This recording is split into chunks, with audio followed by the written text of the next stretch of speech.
Let me go back. Okay, we're streaming. Thank you. Okay. All right, so 6:04, call the meeting to order. First thing is roll call. Heidi, Here. Ricardo, Absent. Christy, Bill, Here. Crystal, Jason, Here.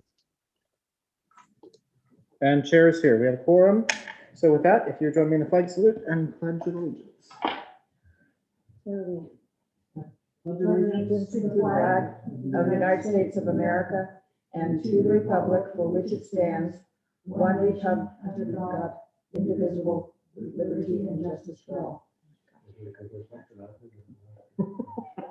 The flagpole. Okay. Wow. Okay.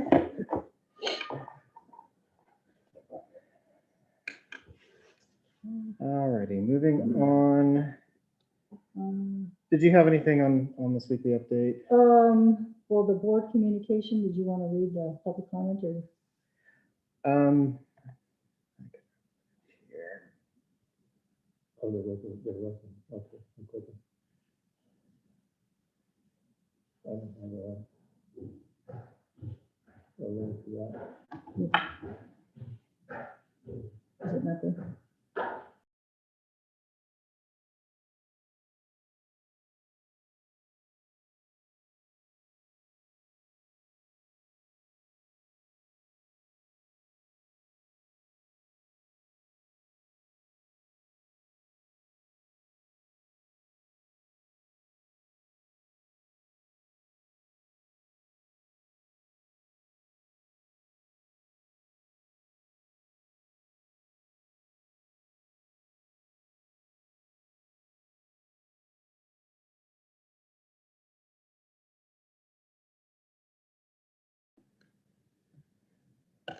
Okay.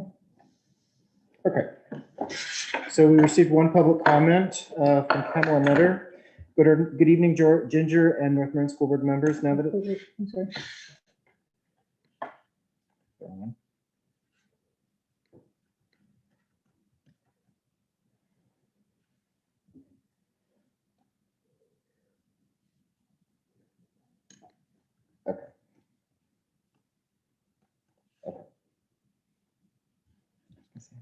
Yeah. Okay, there we go. Okay.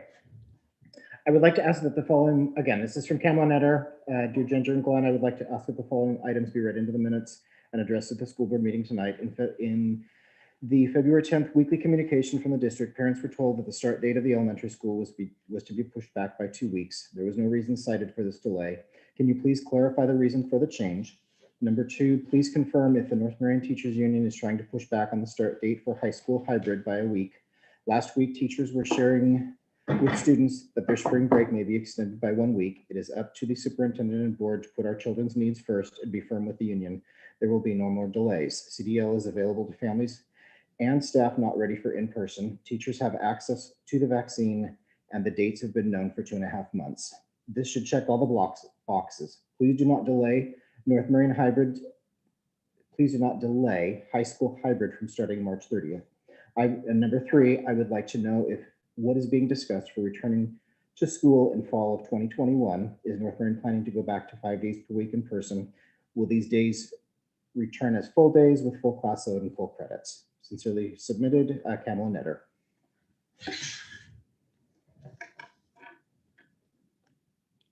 Okay, would you like me to, and sometimes it's timely enough and there's been enough work done that we can address the concerns that were brought up. Would you like me to do that now? Sure. Okay.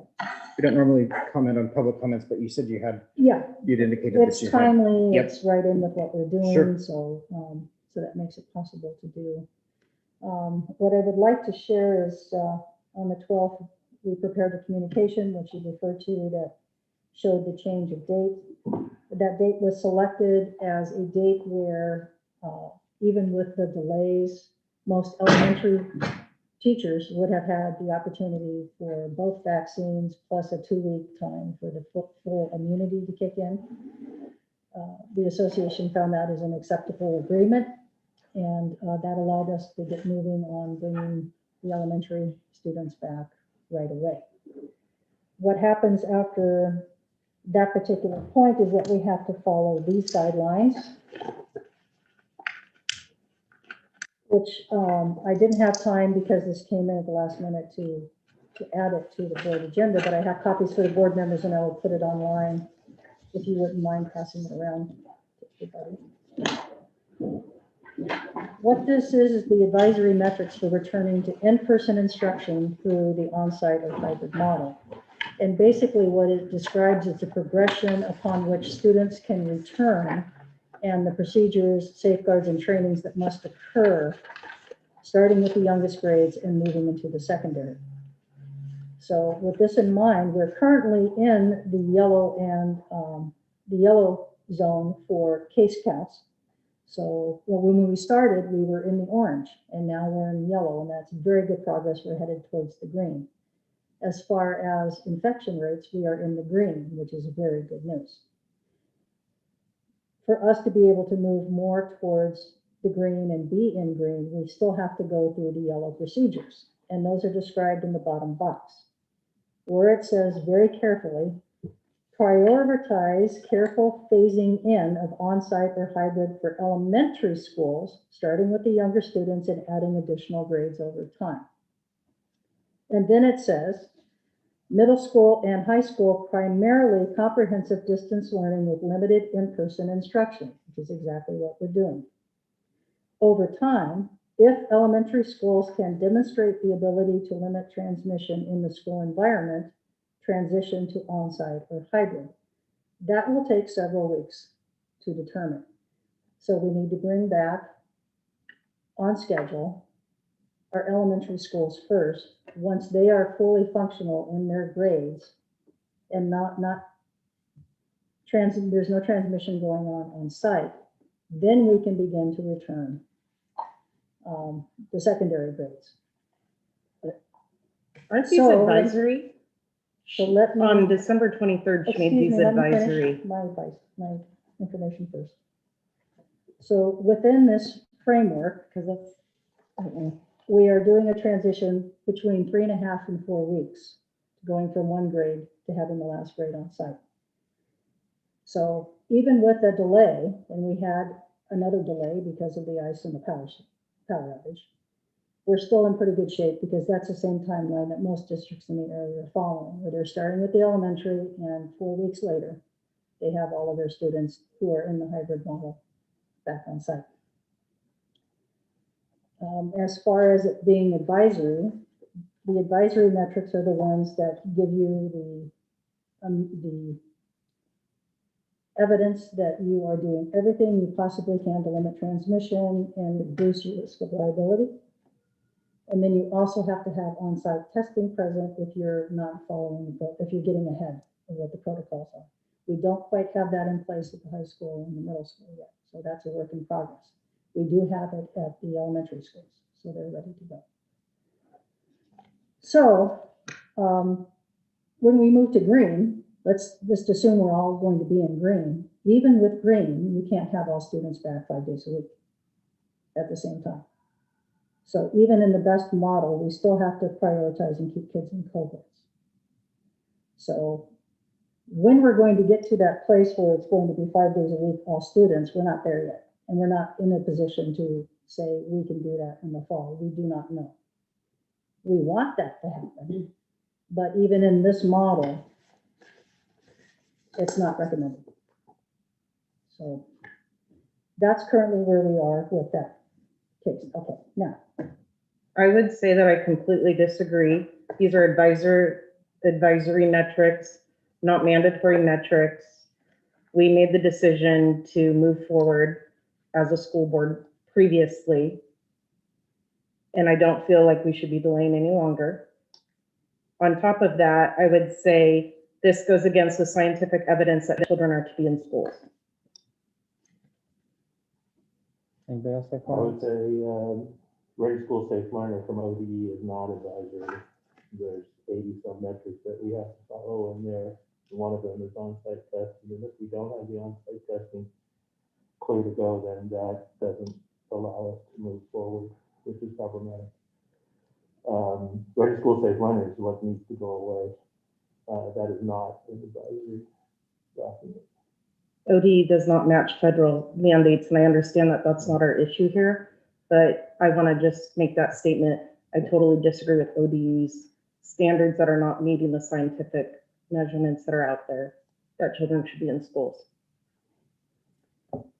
The last communication that we were given here as part of our agenda from the school district cites Tuesday, March 30th as beginning for secondary students. And that is the most recent communication we've put out. Is that Yes, correct? and we think that that's still a possibility. It's a matter of the phase-in schedule. So, I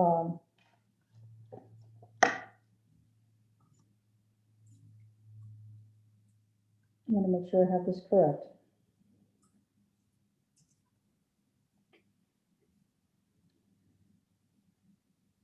So trimester 2 is ending.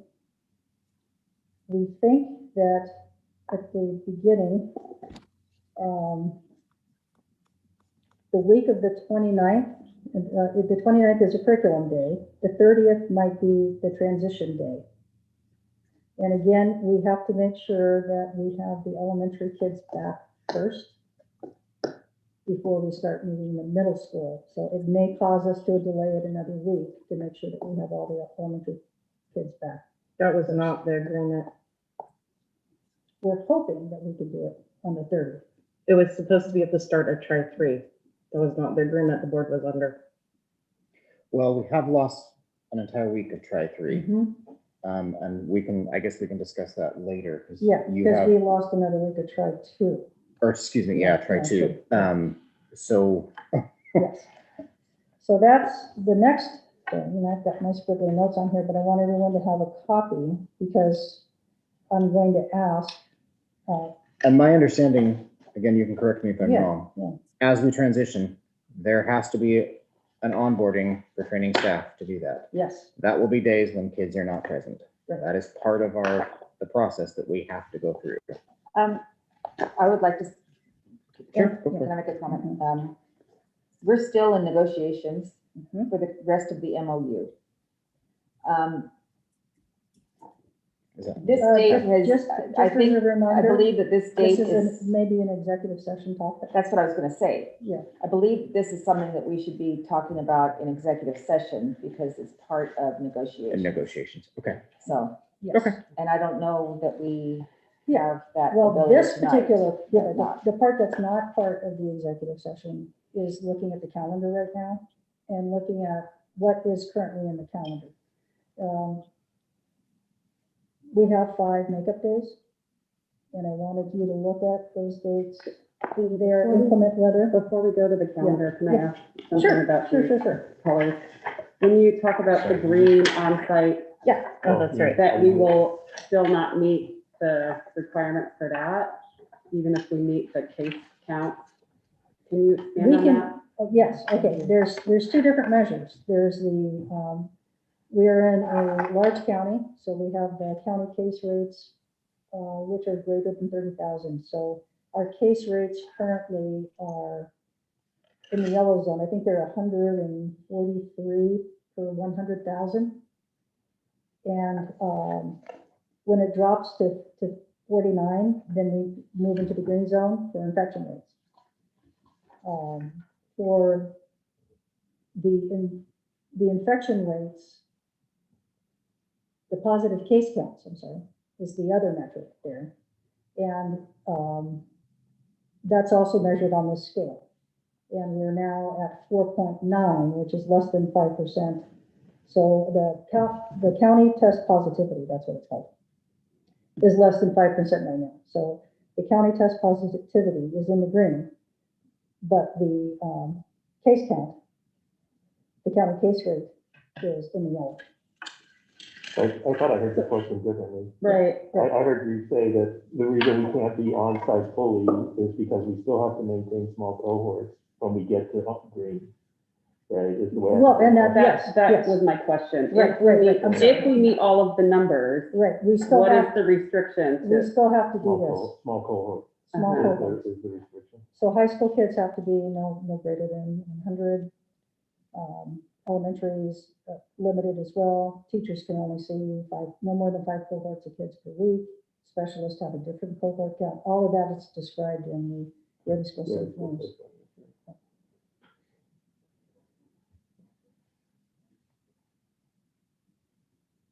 So currently, some of the students will not be seeing a classroom this year. Is that what you're saying? No, not saying that at all. Only by choice. Yes, by Yeah, choice. There are will some be students that are not choosing by- not to. By choice. Yeah, currently, Yeah. the current rate of the middle school is that 40%, about 40% of the students do not want to come back for hybrid instruction. They want to remain in CDL At the high school? at the middle school. Middle school. That's higher than I thought.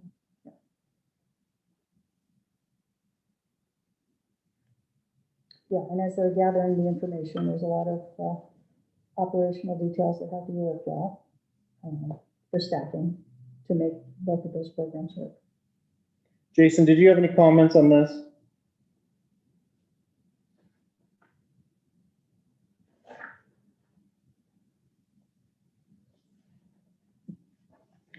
He's not logged on anymore. Yes. Can't see. Sorry, Glenn. No, I don't. Okay. I just wanted to make sure you had a chance to chime in here too, if you wanted to. so. And so anyway, so we have, currently on the adopted calendar, we have 5 makeup days if needed, which we will need. But they're June 21 through 25. So we can add those, just go ahead and notify people that we will continue instruction and we will move trimester 3 grading a week back. And that will give us 5 more days. That change for seniors? Yeah, Let's- oh, no, Let's seniors clarify stay, seniors seniors stay the same. will stay the same. Yeah, we as have to well. figure out how to make sure that that happens. They have an instructional minute requirement that they must meet. So we're looking at anything else that we need to do in order for that to happen. And because we've changed, or because we lost a week in T2, is that date then going to move forward a week for the start of T3? No, because the high school needs the time that it has. We can't take the trimester 3 is the shortest trimester. Okay, So we can't shorten that one. okay. We'll have to We have to take make it. it with this one, yeah. Okay. Is That's a there, good question. do we still need to have 2 days for conferences? Is that Well- something we need to have conferences? We are examining at that. It's very important for high school students to do their student-led conferences. But the timing may be different, but that's the discussion we need to have. Where would it actually fit in? And some conversations that we're having with admin and with some teachers is there a way to move that to a date that makes more sense? Just having kids back for a couple of weeks and then having conferences is not something that makes a lot of sense right now. But is there something that makes more sense? So we're exploring that right now. Oh, is there a possibility of, can I ask? Yeah, go ahead. Mhm. Is there a possibility of getting a waiver so we don't have to do these 5 days, makeup days? Well, that's what we're working on right now. We've made an inquiry to ODE to figure out what kind of latitude that we have and what we absolutely must do in order to present us everyone with a decision about that.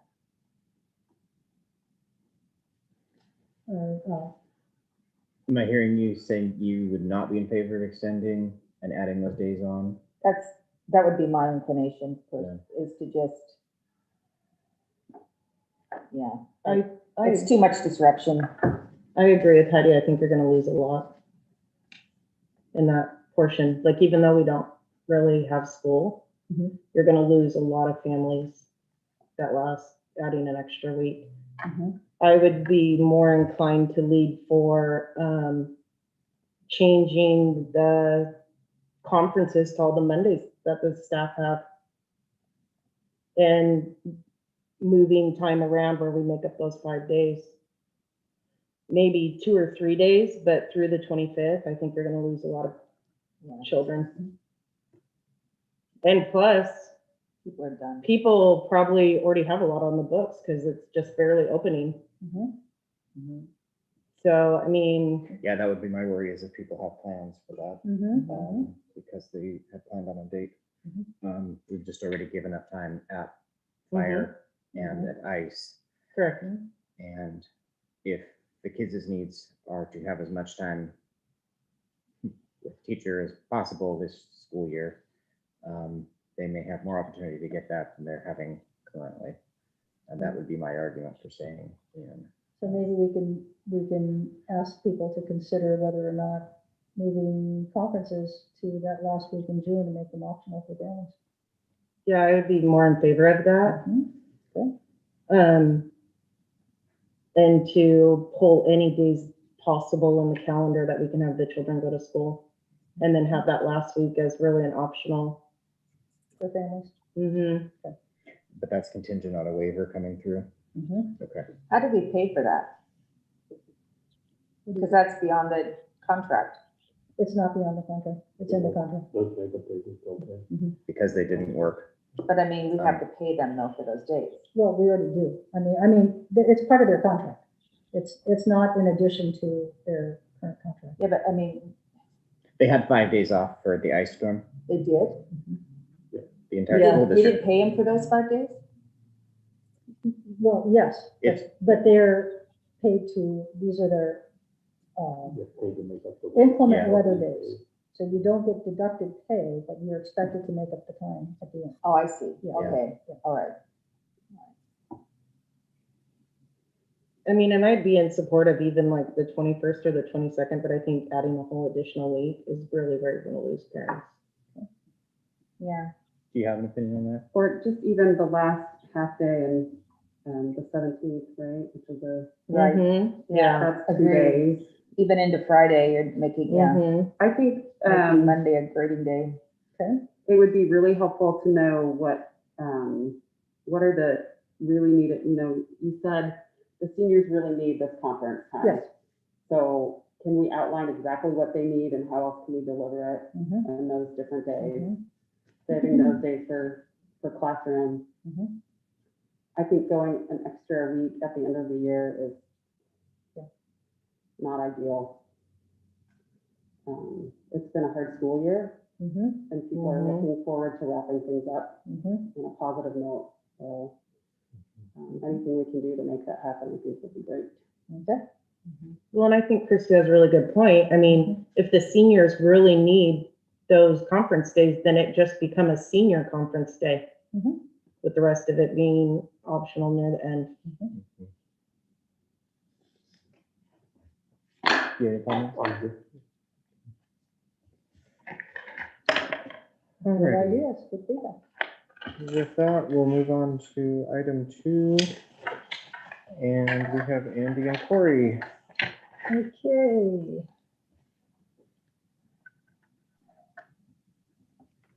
All right. Andy? I'm here. Thank you for inviting us to speak tonight.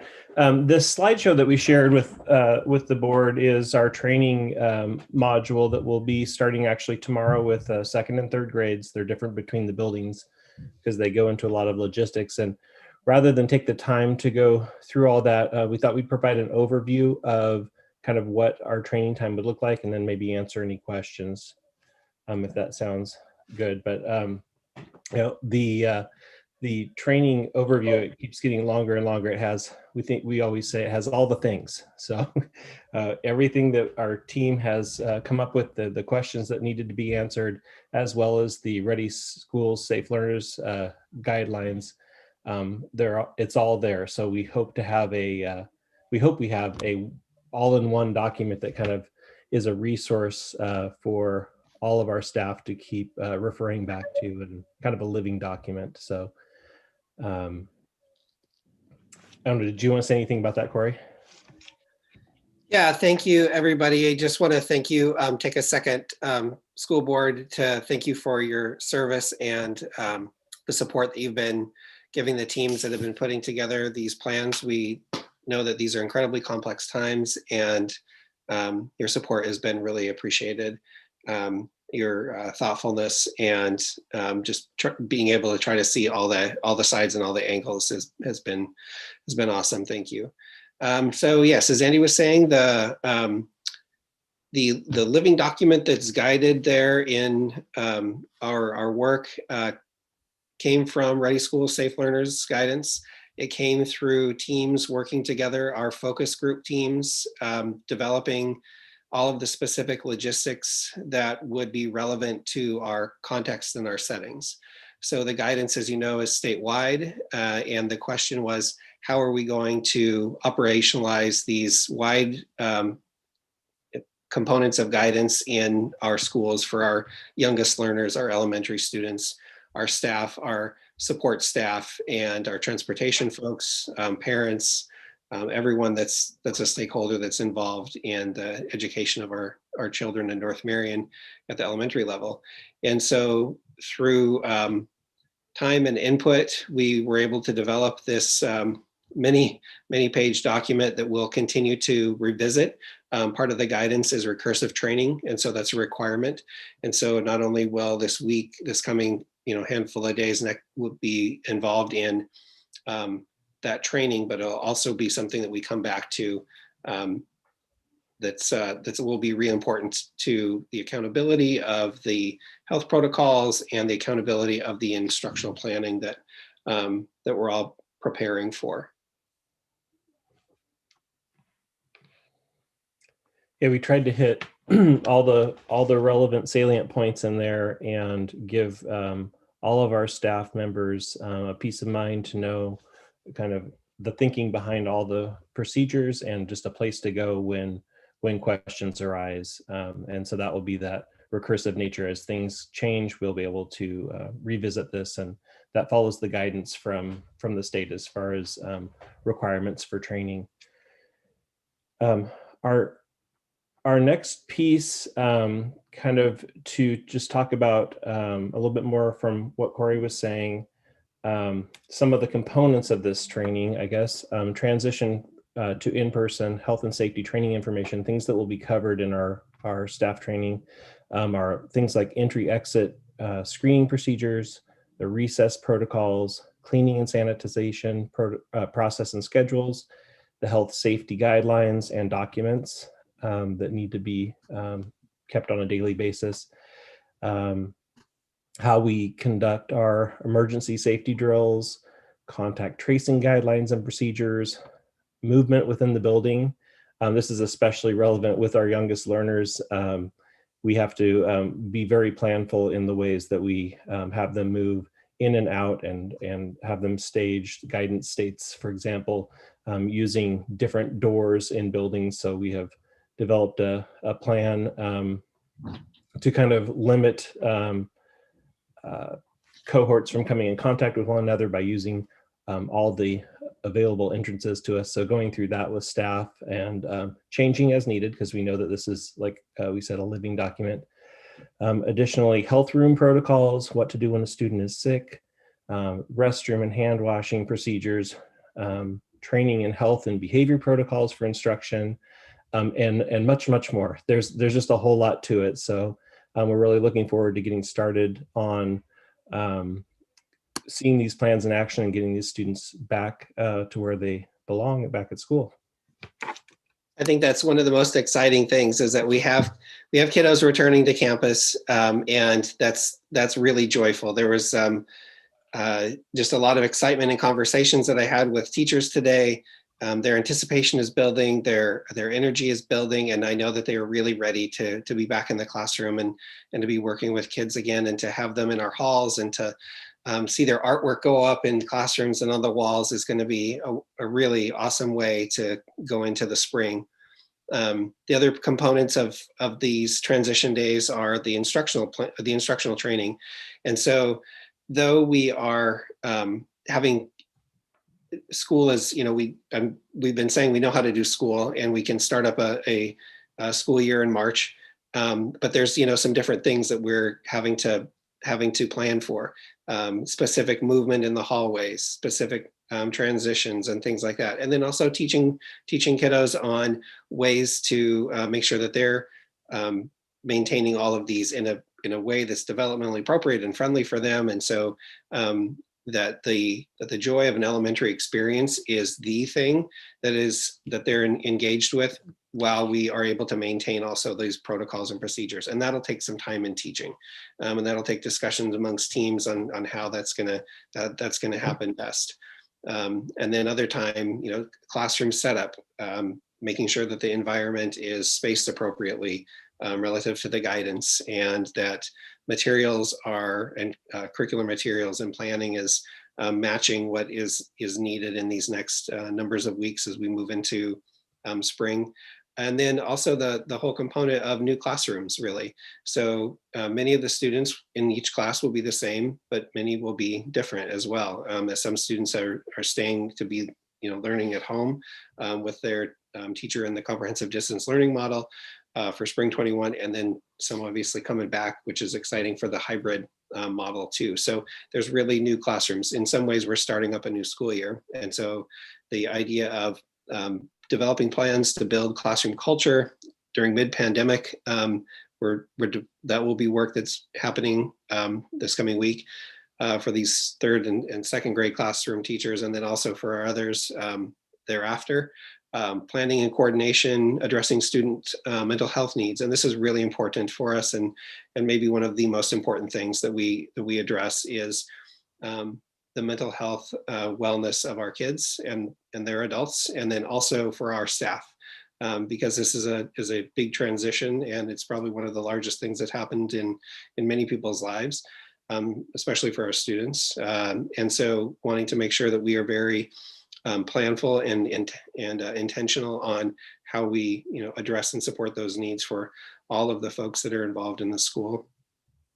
Also just planning for potential new students or those students transferring in. So we do have some new students joining us from other districts, and some of those types of things that are typical in a startup year or startup time of year. And so wanting to make sure that we're mindful about that and having time to be able to put those pieces into place well, so that we are able to put in front of kids and our families and our community, a great program for kids to be successful and come into a thriving environment after this transition of a really hard year. And so we're excited about that, and we're looking forward to it. Yeah, I would just echo what Corey said. We're very excited, staff, teachers, administrators. It's just as hard as this year has been, this is a joyful time. We do have a lot of questions and things to still learn as we go through this journey, but we're confident that the way that we have scaffolded this introduction back into school, that we can do it safely and build on our success across the district. So that's really important, to make sure that everyone is safe, feels safe, knows what to do in all the various situations. And we're confident that we're going to be able to do that with our amazing teams. Does the board have any questions of us or anything from these documents we provided, or anything that we've said tonight? Really thought that the PowerPoints were very set up really well, and they had a lot of great information. I think that's one of the better documents I've seen come across. So I just want to thank you guys for all the work you did in that. Yeah. Thank you. Thank you. Do you have a question? I was just wondering, for the couple kids that are going to, have some emotional stress, are we going to be able to staff the cool room you guys made before COVID, where kids can go and take a break from the stress and just, spend 10 minutes, 15 minutes out? Is that room going to be able to be staffed? Currently at the primary school, we're not going to be utilizing that. However, we will be utilizing all the strategies and kind of techniques, I guess, that go along with that. It'll just look a little different. The problem with using that space right now, at least initially, is that just with the cohorting and multiple kids using from multiple classrooms, multiple cohorts using that space, were a pretty big hurdle. So I wouldn't say it's completely impossible, but for the very beginning, we're kind of steering away from that and having our behavior interventions be similar, just in a different location. The chair in the corner is kind of the solution. Well, they have, from a sensory perspective, that sensory space and ideas and ideology can be implemented in a classroom-based setting. It's just from a microbiology piece of it with the virus and everything else, those sensory spaces often shared in that room would be hard to maintain. That's my understanding of why that would be a pause right at the moment. Yeah, and just to chime in, that you would definitely be able to apply strategies that are soothing and sensory based and supportive, meeting all of those health wellness needs. But it could be in a different location where there's more air and space. We, outside we have a beautiful playground that we know that we're going to be able to access. So there's a lot of ways that we can meet the need and not necessarily be in a particular room. And just related, one of the things that's in the guidance, which is kind of interesting, is that kids may need a little break. They may need to have a breather kind of thing, take their mask off and have a break. And in our training and in the guidance, it suggests that we can create a space like that in the classroom. So that is a way, and I see it as both a practical space in the classroom and kind of that sensory piece that you're talking about. I've had numerous requests for sensory materials, fidgets, for kids and things like that. And so we've talked about that, and we think that we're confident that we're going to be able to safely provide those, but within the cohort setting rather than the larger group, and with cleaning and sanitization protocols in place as well.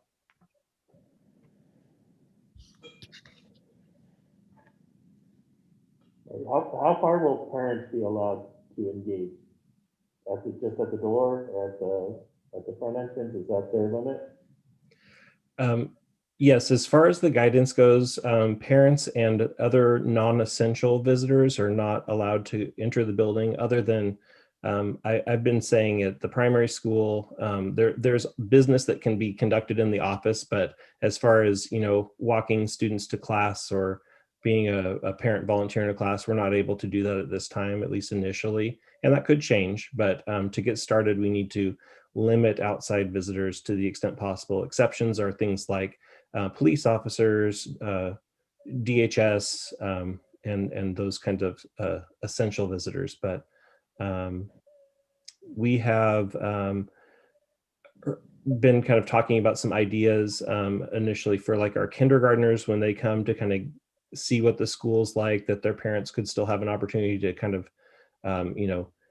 peek in the window kind of thing, or wave at the student right at the door. So we recognize how important that is, but with the health and safety measures, we're not able to allow that at this time. I do have one more quick question. I'm not sure if it's related to them or to you, Ginger. I've been seeing a lot of other districts ask about having to have more buses. Are we having more buses, or we're setting it? Okay. Yeah. I thought we were good, but I wasn't sure. Thanks. What about school lunches? How is that going to work with the hybrid? Is there a plan for? Well, elementary, Corey and Andy, why don't you talk about the elementary and I'll address the secondary. Okay. So food service will still continue on Monday with a delivery, and then students will lunch at home during the other 4 days of the week. That's kind of the short of it. And so the benefit of that is that there's not pieces that we're having to navigate with a whole bunch of kids in the cafeteria at one time with their masks down eating lunch. Snacks provided and is available. Andy, do you want to speak more about lunch? Well, just that we were able to figure out a way to support snacks for all students every day for the remainder of the year. And so snack will be a part of every child's day if they choose to. And we'd like to pair that when possible with our outside time. So we recognize that kids, often a hungry child is it's difficult to learn if your tummy's rumbling, you're hungry. So providing that snack, but then also through Lori Gembo and food service on Mondays, the full week's worth of meals for those that participate they'll have those lunches at home. And for the secondary, they would like to have students on campus as long as possible. In order for that to happen, they must serve lunch. So secondary will have lunch.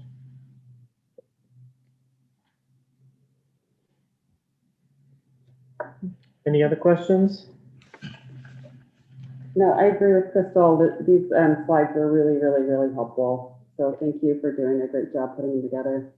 Yeah, and there's a ton of information. Yeah. And just very usable information. So much appreciated for you guys taking your time tonight, presenting this to us. I really do appreciate it. And good luck moving forward. Thank you, Andy and Corey. Yeah, thank you so much. We're excited. Appreciate it. Thank you. Have a great night. We've kind of talked about number 3. Do you have any more you wanted to throw in there on that? No. Okay. Oh, I did have something else. Sure. Is there any way that, I know this seems odd, but, it's short notice, so I understand if the answer is no, but the grading day on the 12th, when they would usually see students, and on the 11th, this calendar was built when we thought like we would be in school. Can we change that to the Monday where we're not having students have personal instruction? If you're talking about the Because we have the Oh, we're 11th talking and about the- 12th in yeah, March. we Yeah, have to end trimester 2. right. So So it would end trimester 2 on the 15th. The 15th would be the grading day I'd have to because check. They've those, already- yeah, because the Mondays that they're not doing, it's kind of late. I know, but the Mondays that they're not doing instruction would be optimal to be grading days because they're already not instructing students. For the most part, that might be the transition week where they're preparing for trimester 3. And they can't do, there's no humanly way possible to do instructional components and the training components at the same time. Okay, I For the could next see month. that. Yeah. So as you develop the rest of the calendar, can we Mhm. just make all of the days that are possible that we're gonna have student-led conferences or anything else, the days they don't already have instruction, which would be Mondays? So we're not taking the actual in-person instruction away from the children. I know that. If that makes sense. Yes, I can see how it would appear that way. And maybe what I'll ask Deanne and David to do, and Tammy, is to really explain how those Mondays are used before we consider removing them entirely, because there's other things that happen on those Mondays that are really critical functions as well. But let's Yeah. entertain the concept for now. So what was the annotation on the 29th for? Did I That is miss a curriculum day. But it was circled. I don't think I did that. Oh, no, I did that. Oh, okay. Indicating when the week that the secondary transition would be Okay. done. So then they would start the 4 days prior to spring break with Tri-3 scheduling. Yes, And is that potential week before spring break the transition week for those? that days? could be. That's what we're trying to work out the Uh-huh. details. We're trying to make sure that we've met the RSSL requirements for elementary to come back to demonstrate that we have our protocols successful and we are stopping any transmission at school, that the secondary teachers have enough time to get the training that they need, and that all the pieces are in place so we can begin to bring back the secondary students as quickly as possible. Okay. So that's the week we're not sure of. And yes, people are asking for more time, but they're asking for more time because they want to make sure that everything's taken care of. It's not, we're not hearing you never want to come back. I don't like delay. I'm just gonna put it out there. Yeah. and- There's always a Yes, reason. and there's that balance. There's no one Mhm. wants to delay and no one wants to go too quickly that we make a Mhm. mistake and have to shut down like other districts have that have gone too fast. So we want to do it. We want to find that balance. Yeah, we need to stick with what we agreed to. That's my opinion. Okay, any more discussion on calendar for right now? If not, we'll move on to your self-evaluation, Yes. which I don't know as if you're even doing a whole lot for it. No. We other added than- it on there so that would become public. Yeah. Your self-evaluation would be Yeah, public and record. that's- So do you have any comments? Well, it was very unusual because this year, I mean, it was like, what do you do? I mean, normally we have a process where we sit down and figure out what are our indicators, what we're going to measure, you know, how are we going to work on this goal? Let's do some work around this. We have not had the time to do that. So basically, this is how are we able to accomplish the things that we wanted to do this year? So I did my best. And I didn't include everything because it would have been, I don't know, it would have been taxing to me. So I tried to keep it as succinct as possible. And then in my meeting with ODE today, the Ready School Safe Learners weekly update, we were talking about planning for next year because we're kind of pushing that envelope. If things keep going the way they're going, can we plan for kids 5 days a week, full time? And they said, well, don't get too hasty. Come up with a plan A, plan B, plan C. And then I could see a lot of people in the camera going, "Ee." You know, it's just, we don't know. And we're tired of not knowing. Collectively, we're tired of not knowing. And we don't know what to do about that. So it's frustrating, but I think now we know what this kind of a year looks like. Next year, we can do the things that we want to accomplish, set the metrics that we want to measure, knowing full well that we may have an A, B, and C, but we'll plan accordingly. A year ago, we couldn't have had this conversation because it was just crazy. So,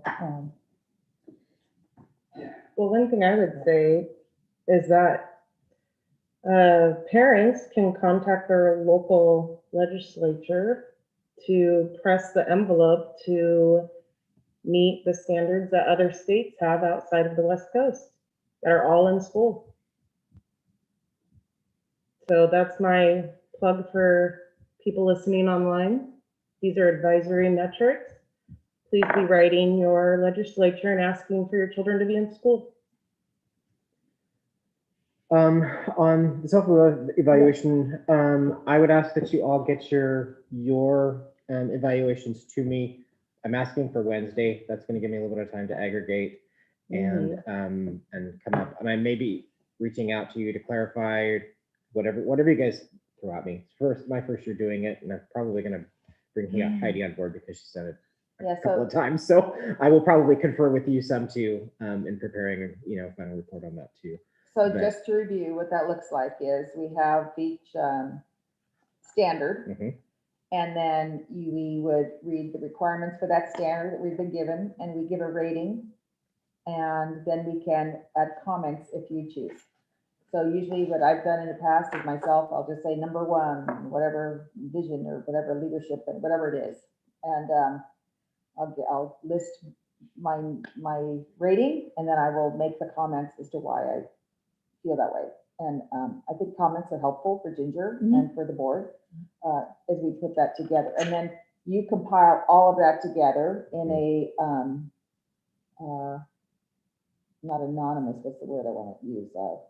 In an aggregated form. Yeah, an aggregated form, Sure. not attributed to any one board member, Sure. right? With the overall rating, and then that's becomes a public document. So anyway, part of our reason for delaying that, and I appreciate you guys being fine with me delaying that a little bit, was so we could get Ricardo's feedback too, since he's traveling right now. So.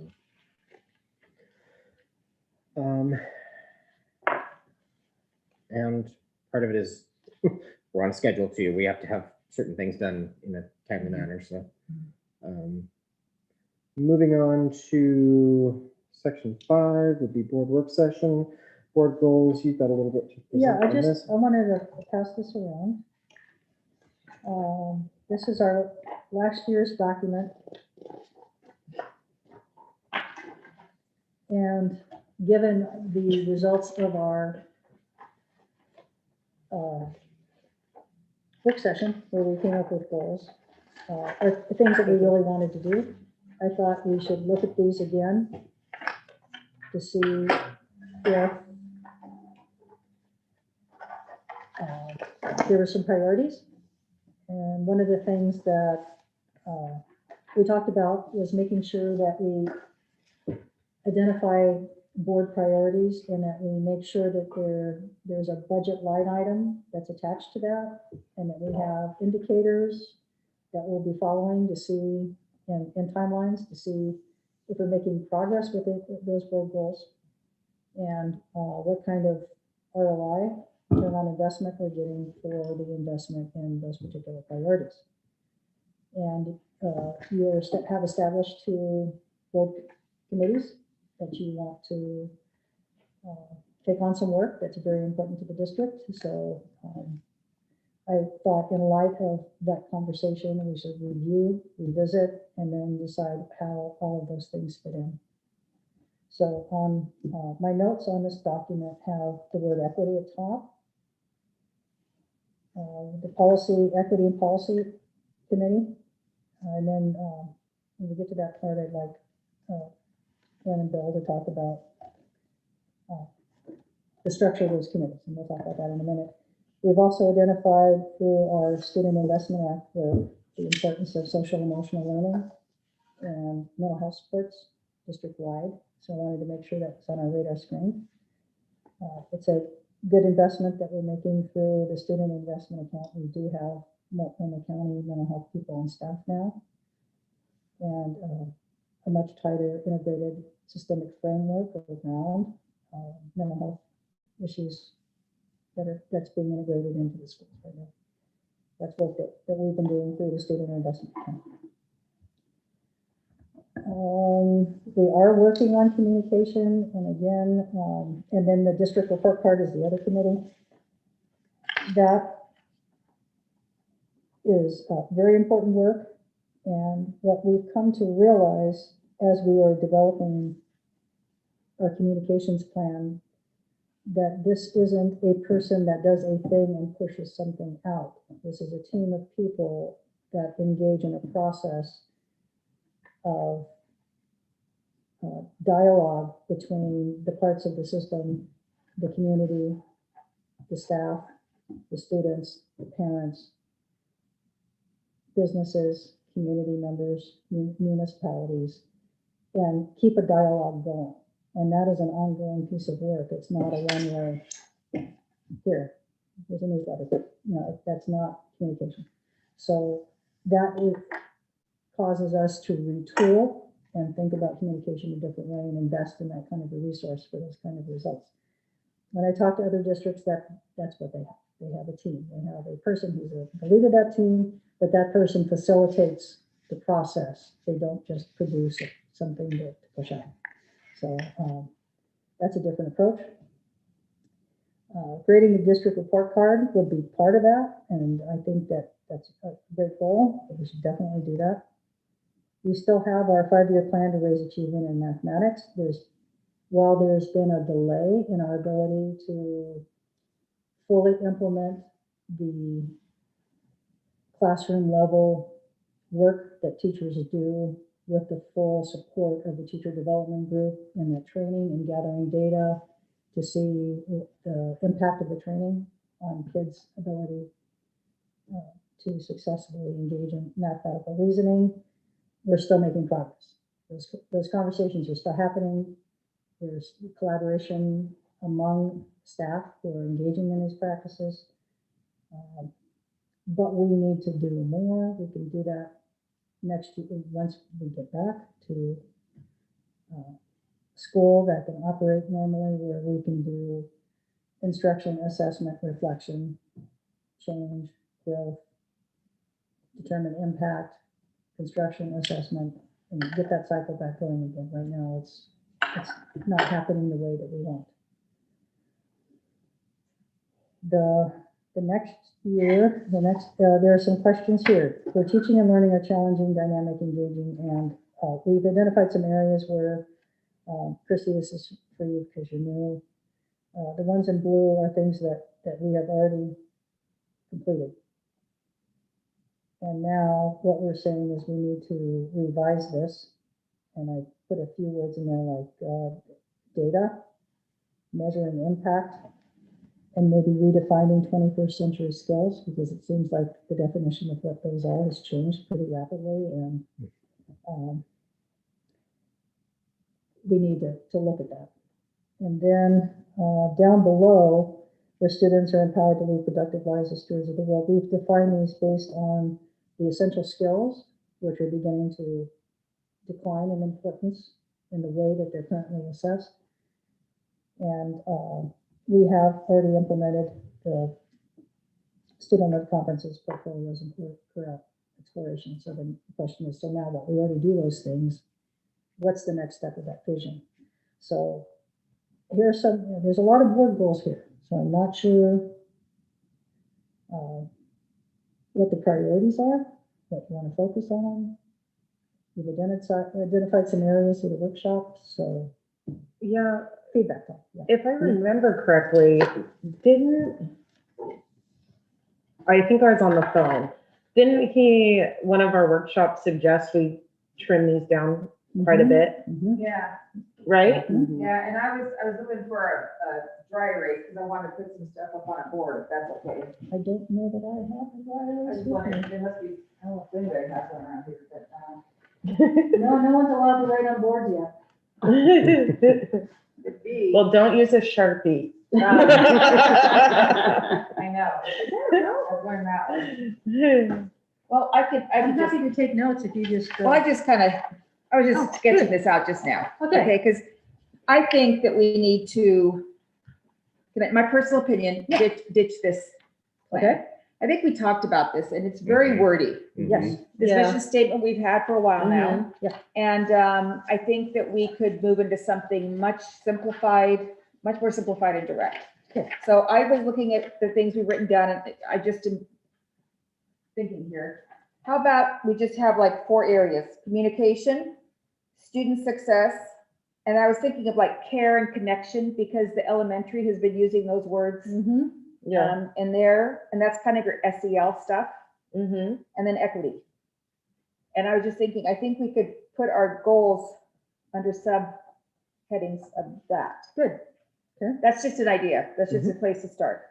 But I like that 4-point bullet and And then then- have, yeah, and then you can have the the graph that has your goals and then your benchmarks and your Mhm. how you'll measure them and how you'll touch base with them on a schedule, how you'll reevaluate those throughout the year. yeah, I feel like we need something.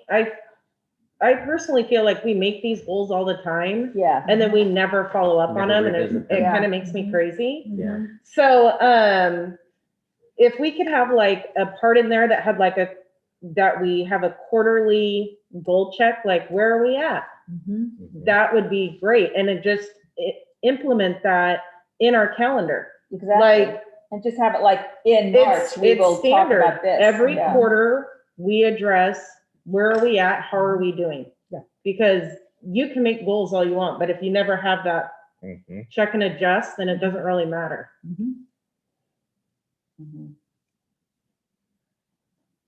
And, as part of the bigger picture too, we've talked about that it's time for us to do a long range Yes. strategic plan. What's is LRSP, is that the word I'm looking for?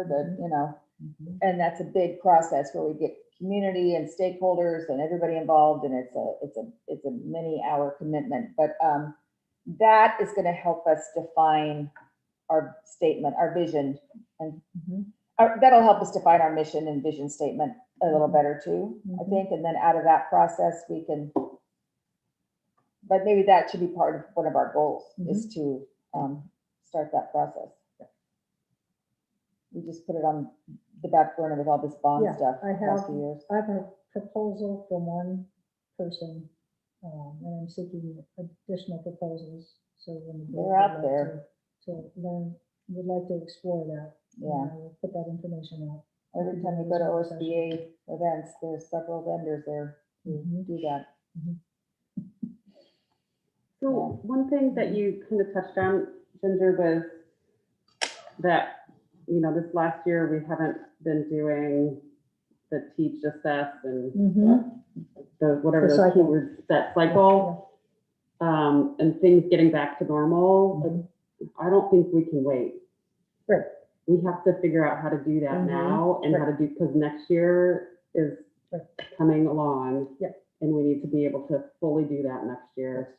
And because we're just gonna dig ourselves deeper if we don't. I agree, and I think we finally have had enough of this kind of a model to know how it works so that we can. I think 6 months ago, we still would have been struggling to figure out how to even get to today. Right. And there are some places that are trying to figure out how to get to June. I think we know how to get to June, so the question is moving forward, how do we have something in June that we collect, that we use to start in August and plan for September? Well, I know the only time that I recall that we've dealt with this, and I could be wrong, is when we mentioned one time the amount of Fs we had, but I haven't seen any follow-up data on that. Yeah, because we were waiting for the end of trimester 2, which is next week. So, yeah, so then we can look at the difference between 1 and 2. So we should hear that in April. after Yes, spring break, yes. right? Oh, yeah, I think I have that on my, Yeah, I have that on. Yes. Yeah, I have that, on the board calendar. Yeah. Because what I'm really worried about is Mm-hmm. Going into next year and not having that already accounted for, that we're starting behind with Yes. in a lot of areas. Yeah. So. I can't think, I mean, I would think we're not the only ones, so. Oh, I know. I'm Yeah. not saying Yeah. it's us. Oh, no, I know, I'm just saying Yeah. it's gotta be a problem. Right, right. Statement. Yeah. And so that, and, in our and I think here, we there's should a be. there's a flexible. contextual piece of information that's very important at looking at Fs. There are standardized test scores, which are a large group against the norm that's established passing score. work And is everyone's compared to the same thing. In every classroom, teachers are going to decide which kids get what grades, and it's very subjective. So looking at a systemic, looking at a number and assuming that all Fs are the same is incorrect. But finding out how Fs are given is very good work to do. What is the grading policy? What is the common way in which teachers identify what doesn't count for a grade and what counts for a grade? What is an excellent grade and what is a needs improvement grade? Well, wasn't Sherry working on standardizing, or maybe I'm thinking of Tammy and Dave. She There was, has started identifying that as something that we need to do. Now, it needs to be K-12. I thought that we had worked on something even prior to this, and I can try to pull it out of the minutes from last year. Proficiency-based grading, like? Well, it was more Yeah. like some teachers accept late work and some teachers don't.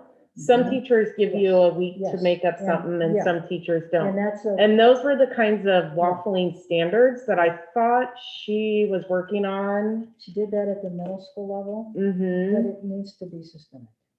It's a. Oh, I was it's a- under the impression we were pulling that systemic. But we aren't. No, not yet.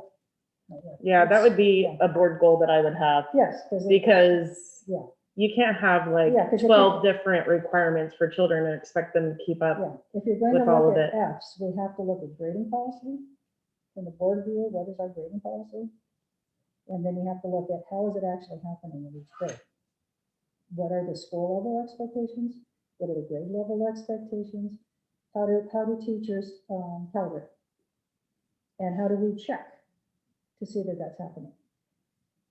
And those are things that we need to know about the grading process. And then that will help us be able to use that F information a little bit better than just saying, well, we just need to have less Fs. Well, we need to know how they're created in order to figure out what we can do to change that.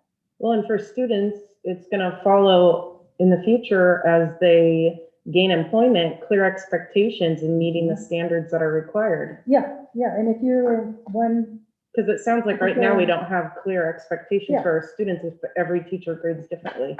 yeah, if you go into one room and the expectation is this, and you go into another room, it's here, and then another room, it's here.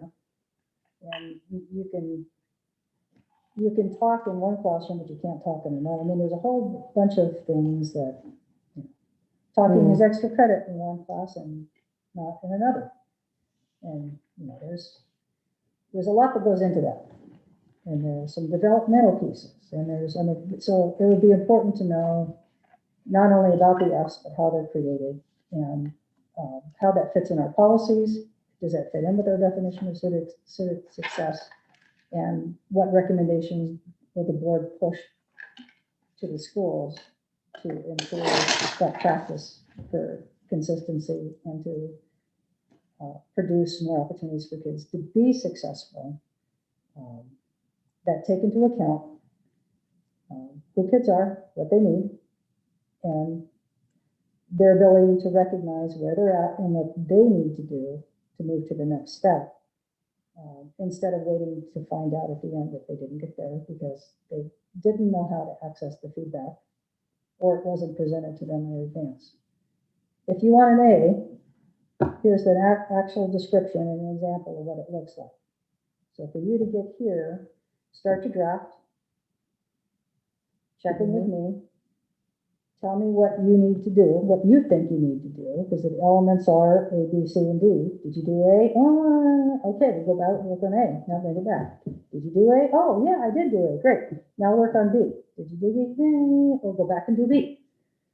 I mean, that feedback where the student does the analysis of their work to figure out what they did well, instead of the staff member telling them, gives them the opportunity to reflect and strengthen their own ability to improve their grade, thereby growing at their own rate as quickly as possible, and maybe even exceeding, because they can, once they figure out how to learn, how to evaluate, how to assess, and how to get the feedback that they need, they can grow very quickly. So the other thing I am personally interested in with the board goals is to have some additional information on the different types of curriculum we're using.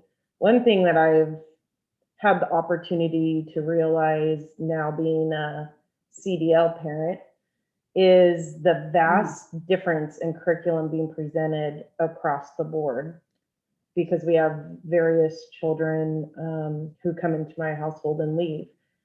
And so I'm curious about the standard in the subjects and how there's just seems gaps in some areas, and then there seems a more fine-tuned. So I know that was another thing that Sherry is working on, about getting everybody teaching, what's the word I'm looking for? Kind of like the same criteria and the same pieces, because right now it seems like piecemealed together across. And so that would be another thing, is to do an overview of what curriculum and where we're going, because there's definitely some different. So gaps and discrepancies, are you, so where, not that I disagree with you. Yeah. Is it from building to building, from teacher to teacher, from? It seems like it's mixed and matched. So it seems like when you have multiple grade levels, it's different, same classes, but different curriculum being, does that make sense? Yeah. So we're talking about the instructional program. Yeah, I'm, The, and the alignment. Yeah, so I want to make sure Articulation. we're on like a level And playing to make sure it field. harmonizes across. Yeah, Yeah. yeah, does that, I know I didn't do a very good job explaining it, but that's, Yeah, one of the things, I know that Sherry's completed a curriculum audit to mhm, measure what people are actually using, and if you're lying, and she's identified Uh-huh. gaps, and she's, like, for example, the social studies adoption that we're doing now, it's been like 15 years. So I think Bill Clinton is still the president in the textbooks that they're using. So. yeah, so it's like, as they're piecemealing it together, But some are that's- using this and some yeah. are using this and, And then there's you know. the whole question of why are we using textbooks? right, Is that really, does textbook equal learning anymore? Or is it a different world now? And then what is that? How do we define that? And Sherry is working on that. okay, And that's also part in my self-evaluation. I think that we need an audit. yeah, I mean, she's done an audit, but I mean, we need a bigger audit of the whole system. Of, well, and it comes in with the equity lens. Yes, Some yes. children have the opportunity to learn these pieces, Right. but they've never been exposed to this portion of the learning. Mhm. So it's keeping that all within, yes, and an equity audit will show you where there are gaps in a very nice, way, a helpful way, yeah, and an informative way. It's capacity building rather than fault finding kind of thing. yeah, I'm not into the fault finding thing. I'm into the, let's Sure. make sure everybody has opportunity. Jason, did you have any comments? I don't mean to. I don't mean to argue. No, I'm listening. Nothing at this time. Thanks. Okay, so to kind of round this back, what I'm hearing from everybody, would you be willing to put together that document, Heidi? Yeah, I could work with somebody. to do And it give too. a draft maybe? Yeah, that I mean, we I've could- just made a few notes. I think we need to remember that we want to keep this Pretty succinct. pretty Clean. succinct, yeah, Yeah. succinct, and remember where our responsibilities lie and not get too in the weeds. with Yep. Right. things. Yep. So, Yeah, this needs to be at that 30,000 foot level. Yeah, So with that, probably my only thing is maybe we need to kind of, as a board, agree that this is going to, if we're going to check in quarterly, and I'm hearing there's kind of some interest in doing that. This is probably going to be an evolving document for Yeah, a little living bit work, living until we document. can, until we find. Is that a fair assessment? yeah. Um, I'm not the best at, I'm building tech charts and savvy, I'll stuff. help you. Okay, so I'll throw something together. I'll make a Yep. shared document and everybody can kind of help me with it. How's that? Yep. Okay, I made a few notes and I'm sure people could just. And add as we to it. engage then in the long range strategic plan, that might also give us some work. And I actually think the equity and probably your Mhm. report card work Yeah, will also give us Yeah. a better Yeah. idea as to maybe what our goals should be. Yeah. So, Well, and that equity piece that Christy does, she could be involved in that. Yeah. Yeah, and I kind of, I'm thinking that the report card quarterly would be huge, but it's gonna depend on how that. Bill, get your wand out. Well, I mean, it kind of Magic depends on how lamp. that rolls out, right? But if Yeah.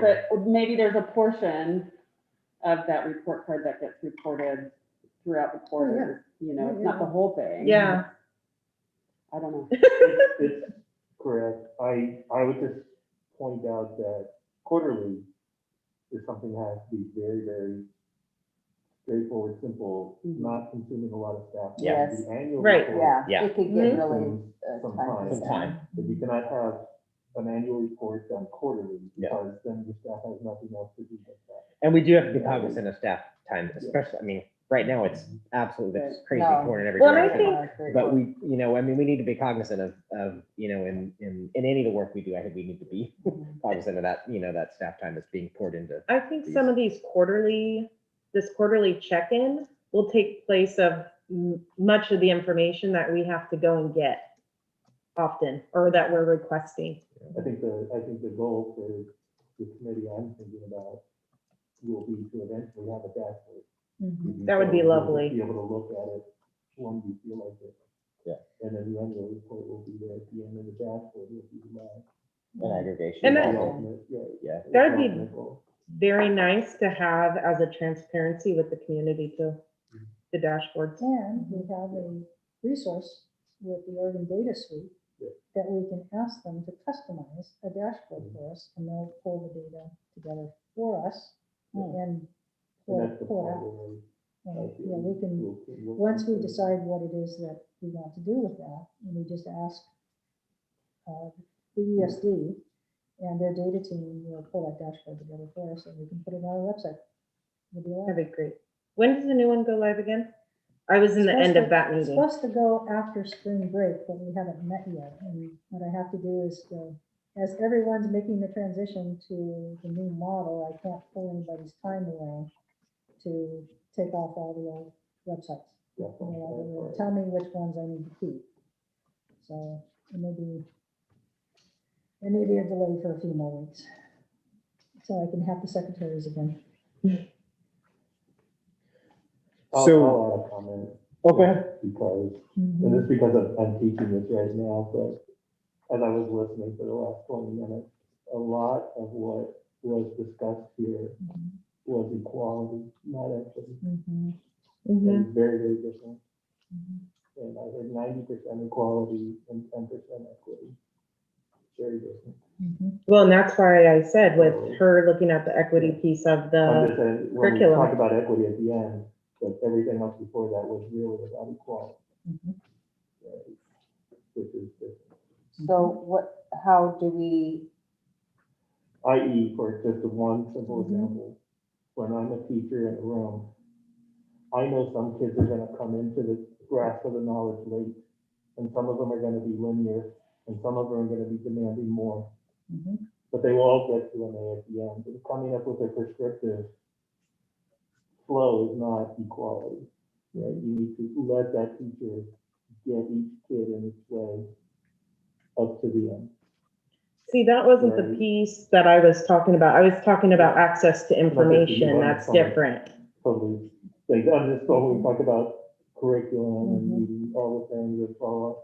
The teachers have some of this flexibility because they are doing things, right or wrong, I don't know. But they are adapting based on, and I think you will see most average and good teachers have a slight difference from year to year based on who's in the class. Because they're adjusting. So how does the equity do Yeah. grading then? That's the great question, right? How do you, so we look at disaggregated grading data and put a judgment on the system, right or wrong. That's currently what we do. Mhm. Same thing with justice, and things of that nature.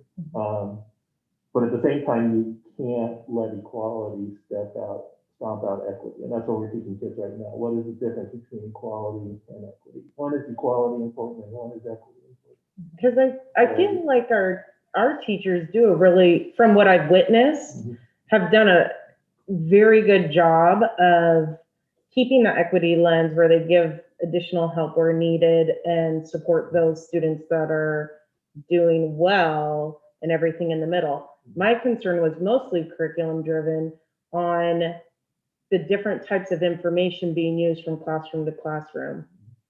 The same, so what one math class is using or one science class is using is completely different than what the other one's using.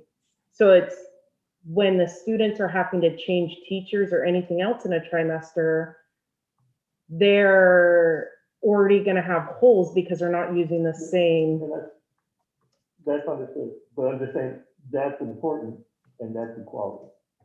Right. So how would you put an equity spin on that? Depending on the makeup of the class, I may adapt that material. And then when you For do that teacher to class. teacher, Well, that was the equity questions So that that's I'm what this is asking, where yeah. you have equity This is educators tell us something different though. The people who are like Zaretta Hammond says that high expectations for all students is number one. And number two is that you help the child develop the skills to do that. And that you use the resources that they need to start so that they cross the finish line at the end. And you do it in a way that respects their brain development, that decreases the cortisol, increases the positive chemical reactions in the brain. You do it in a sensitive way that respects who they are and the family that they have. Those are the individual pieces.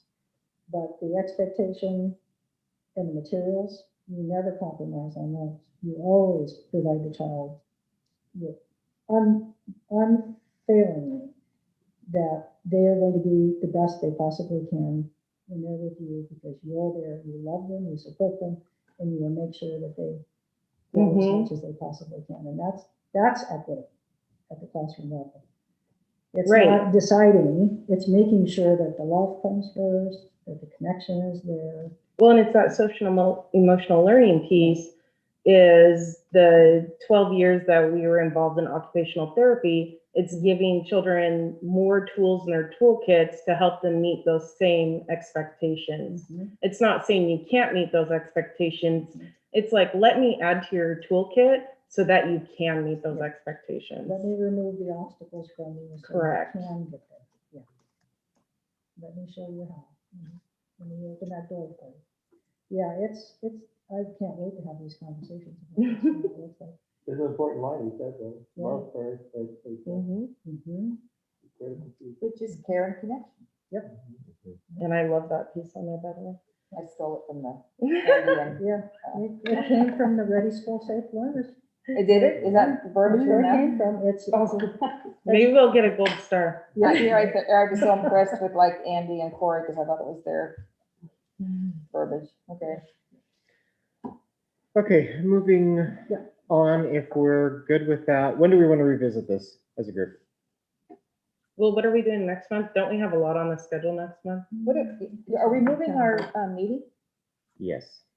Okay, I'm sorry. I'm skipping ahead of it. Sorry. We were gonna meet the 8th, but now we made it the 15th. We're gonna meet the There is 15th, but No, it's the gonna, There are no goalposts. Everything is moving everywhere all the time. and 15th is probably gonna have an executive session though, because of the soup evaluation, and we need to renew contracts. So there's gonna be quite a few working parts in there. I don't know how much other stuff is gonna be in there. Honestly, I haven't looked ahead a lot, but. I mean, I was just gonna be honest and say like, can we do that in May? Because I feel like March and April are gonna be thick. But May is budget, so I don't know if we want to squeeze it into Oh, that's April. Well, That's coming up. Or April work session. I think this could be a work in progress. I think we could touch on it every meeting, Okay. honestly, as long as if we just start generating it, we can just, we don't have to spend a Well, lot you of can time have a on it. living document. So, Yeah. so let's revisit this in a month. Okay. And let's. Probably at a work session again. Linda needs guidance as she's developing the budget. So if the board has priorities about things, we need to tell her in advance so that she can do that work. Okay. Before she has her budget committee meeting.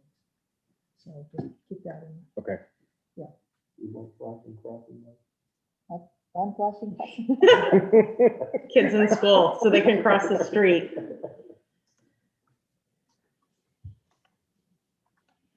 Okay, so Okay. moving along to, Really, really quick. So we're doing April with that, right? we're gonna do April check-in. work session or April- We'll do a check-in. Okay, April work session. I'm assuming we're not, adopting these would be at a business, but we're not ready to adopt, doesn't sound like, from my interpretation of everything going on here, so. Is that a fair assessment? Yeah, Because you guys, I mean, you guys Move are on. in charge too, so, yep. I think I'm developing adult ADD. Okay, so moving along to board committees. Probably had some questions. My idea for these were for them to be ad hoc to begin with. I think possibly, What your is work, that? Okay, so an ad hoc is kind of Right. serves at the because I always leisure, hear it and I'm too embarrassed to ask what it is. What serves is at the it? leisure of the chair. It's a committee because we see an area problem that needs to have some work done on it. And rather than the whole board taking it up as a, as a topic, which can consume a lot of time, Mhm. you have a committee take it up, Yes, an ad hoc committee that, that does the work, great. tries to complete a thing. My thing with report card, I see that as a ad hoc to begin with, but I think it may become a standing committee. One that just has a regular check-in at every board, business board meeting and you know, gives a report. It may not be every month, but that would be a committee that would stay around. The equity, you know, equity and policy, that's more of a, I see that as more of an event. Us really digging into policy, you know, trying to create all of this collaboration that was happening tonight. How do we implement that into our policy so that not every student is taught the exact, you know, the exact same, you know, social studies lesson, but that everybody's given, I like I like the verbiage of toolkits, giving kids the tools to learn, and respecting that everybody comes from different backgrounds, different, you know, lifestyles, families, cultures, all those things that make a person a whole person. But how do we get, as you know, absolutely every one of our students the opportunity to thrive, grow, and go on and do great things in their life? And I don't know. I mean, is that an accurate? Cool. I meant that, you know, you're not going to remember everything you were taught in K-12, K-16. The object is to become a critical thinker on how to go back and say, okay, I know how to look this up. I know how to go get that information. I know how to combine these things together. But the reason you'll never be smarter than a fifth grader is because they're in fifth grade and they just heard what a gerund was. And I don't remember what a gerund was, but I can look it up and I know, oh, okay, ING, right? Those crucial You problem know, 'cause solving it's critical skills. thinking is what you really want kids to be when they graduate. Yeah. Critical thinkers. To go after a topic that interests them and learn, get the information. And even if they learned it in sixth grade, oh, okay, I got it. I pulled that. Right? It's not a memorization game. And Building skills. and to be able to see things from different perspectives Right. and use different Right, and tools that's of the disciplines. Look at it from an economist perspective, from historical, from a social perspective, from a, you know, look at the same issue, describe it differently. And not put a predisposition And don't have a preconceived notion that you of say, where well, that everything doesn't child agree with my needs to go perspective. versus, you know, what I mean? Acknowledging Because- biases in Right. every way. Yeah, and making sure that that opportunity exists, you know, across every metric you want to put on it. So, so probably my first thing is, I mean, I just gave you a rough guideline. I'm assuming you guys wanted to develop sort of on your own kind of a framework as to how you want to work, kind of a mission statement. I would like to sort of see that in, you know, writing from, you know, from each of you. But I'm assuming you're going to have to collaborate with her. Yeah, because I'm happy this is to. collaborative work. I Yeah. think, you know, because we're dealing with policy, it directly affects, you know, she's got to implement what we, you know, what we set down as what is important for the district. And the same thing with report card. We, you know, we want to measure on not just metrics that make us look good, but also make us are critical in areas where we can, you know, where we can make improvements, and where we can make the best improvements for our students. Probably that's, you know, the biggest thing. Where can we make the most impact with, you know, obviously finite resources that the district has. But Some decent rural internet. Just so Is the bill in order? I know, you right? actually brought a point up today when we were chatting about, are these public, are these under the scrutiny of public record or public meeting? If we did a standing Not committee, the ad hoc. it would be monthly reports, public record, secretary have to take notes, we have to publish them. I mean, that's a Okay. different level of community, you know, I don't think you want to do that for this. No, committee. not Yeah. certainly not to start with. Yeah, so the ad hoc committee is the informal committee. Okay. Yeah. And since we're, you know, I would ask you guys not to populate, you know, your members with obviously more than a quorum here. So as to not get, you know, not ever get over that. And, you know, when you're going out and fact finding, probably not send us all something that's deliberative in nature, if that makes sense to you. Because we don't want to be deliberating, you know, as an email chain or whatever, towards a decision. But And then, in terms of regularity of meeting, because of the environment we're in, again, being cognizant with admin's time and with her time, it's probably going to be, I think both those things are very important to the district and to you. So, it's probably going to be squeezing, squeezing time in to make it happen. But, obviously being cognizant of staff time at this point, because if you're involving staff in those work, and I think your work is going to have to it logically it's going to have to, I think. So, and probably some of your work too, because of some of the research into policy that we do have and what the implications of either changing, adding, deleting, amending, our policy to, to make sure that we truly are providing, looking at that equity base and moving towards an end with any changes we would do in policy. Is that clear enough? Yeah. Don't forget the amount of time it takes to raise $30,000-$40,000 for each of our election campaigns.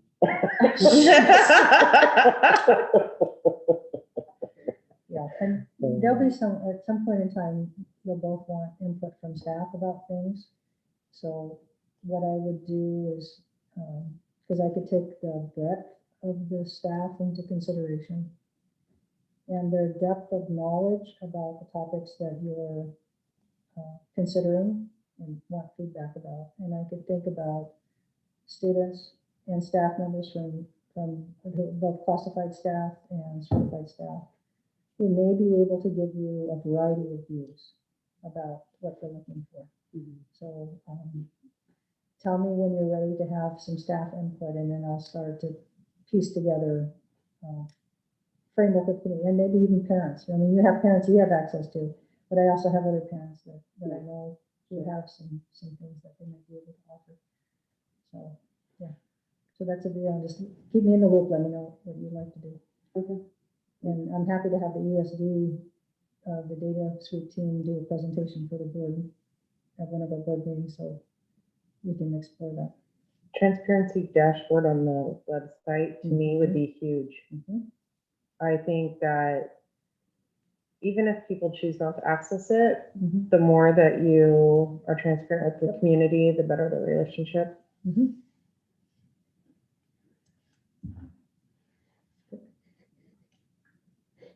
Any other questions? Not right now. TBD. I asked a lot of questions. So. Just a fair warning. That's okay. Well, and obviously, I would agree with on your point. The stakeholders who have a vested interest in, in moving both those projects forward, I think, that's important to have that representation in the community. So, and I think it's important that you be able to bring it to the board. Why your mindset or why your recommendations are the way they are. So, would you agree with that? Oh yeah, absolutely. And then we can also have the opportunity to kind of peel back everything that goes into a data point. How many things have to be in place for that data point to be created? And are those things even in place? For example, what are the expectations of staff to populate their report card information? How frequently are they updated?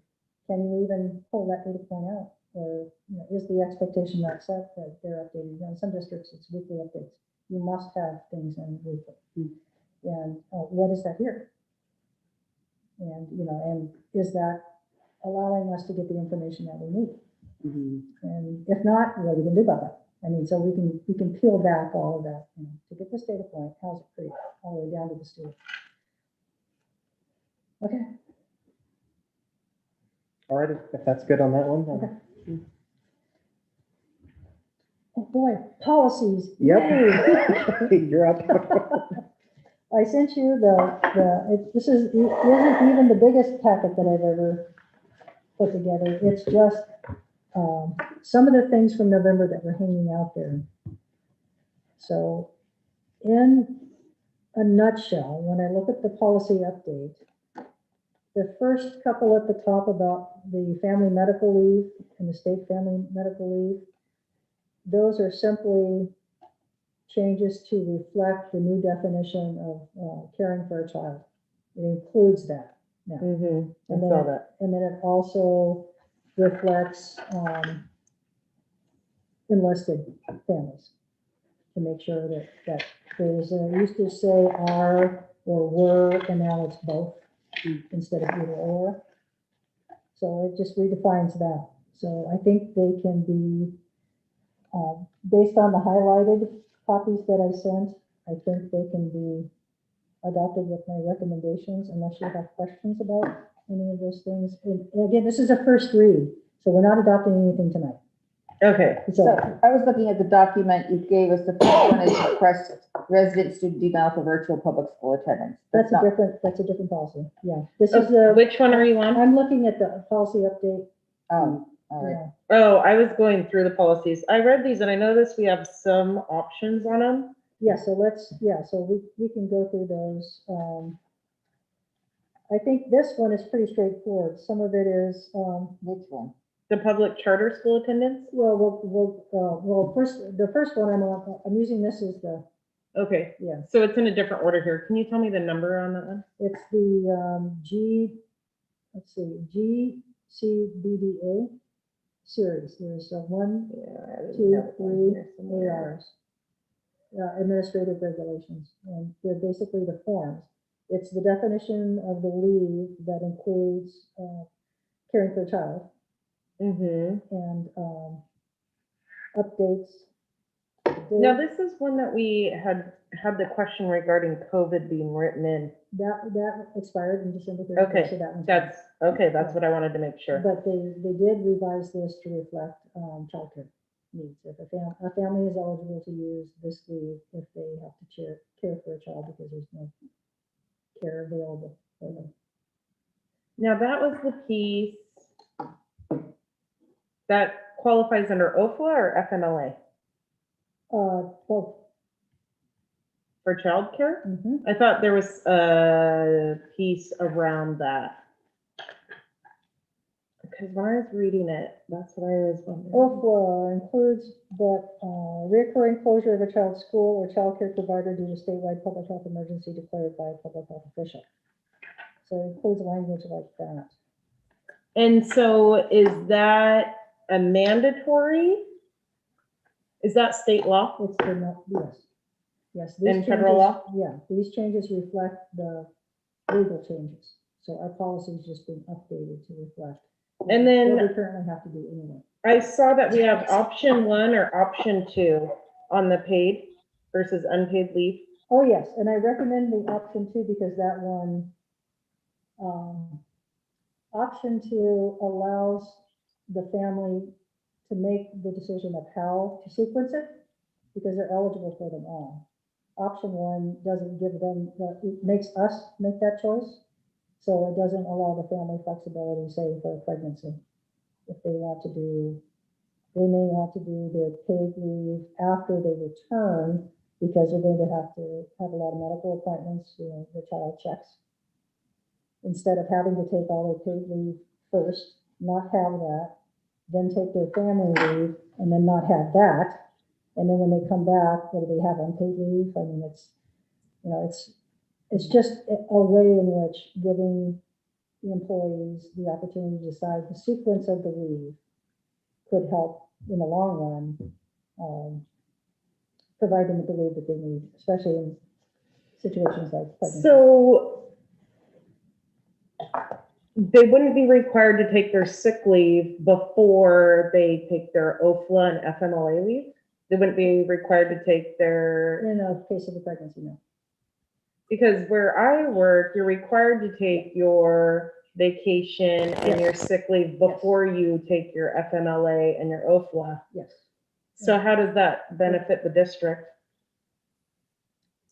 Let's see, it benefits the district in that we know when they're taking their OFO and their FEMA.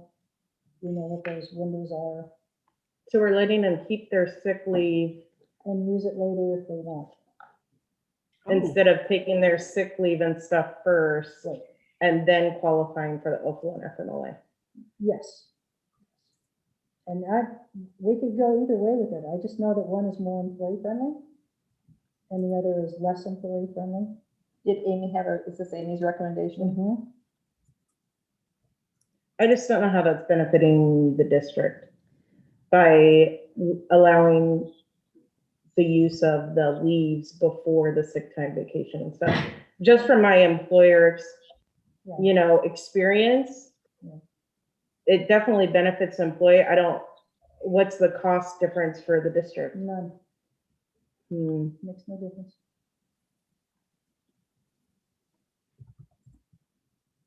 Because we have to give the leave anyway. Amy Llewellyn is our HR. Again, we're thinking about it, talking about it. And we're not voting on it tonight. I would weigh in because this is certainly not my bailiwick, but I would weigh in and support the second option, if that's what gives our employees some flexibility and you guys are okay with it.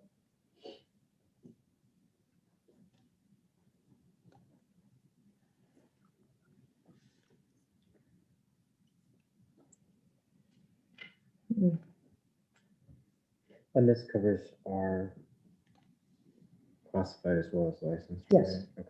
Okay. All staff, right? Is that all the changes in DC, BDA, stars? Yeah, and the following ARs are just forms that also reflect that language. That's the Yeah, same. they've been updated.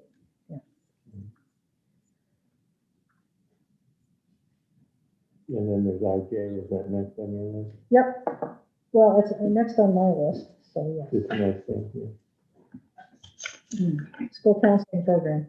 Oh, Yeah. it would be helpful for me if we could go through the document, the 53-page document, and go through it that way, because then I can see the. I know, I'm trying to scroll through it. Okay, let's do that. You tell me what the next, I think I know what it is. It's probably the charter school one. Yes, Okay. Do we have a charter school right now? this don't. was confusing for me. Yeah, I was Okay, like, I right, was going through here and I was we like, don't have, this is just, they're highly recommended. The reason why, well, LBEA, we should have in place, and let me tell you why. We don't, right? Right, they notice the virtual public charter school. Yeah.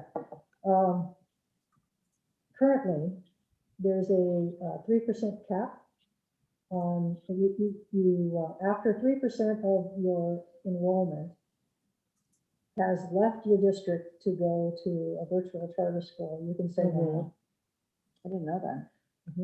Because the impact, Yeah. on the Linda finance. the state school fund, and if you Mhm. say you're gonna have 2,000 students and you end up, they give you money for 2,000 students, but your end of year total of students that you have is 1,800 students, then the next year they fund you on your new enrollment of 1,800, but at the end of that year, they take back all the money that you were supposed to get, because you got money for 200 more students than you should have had, they take it all back.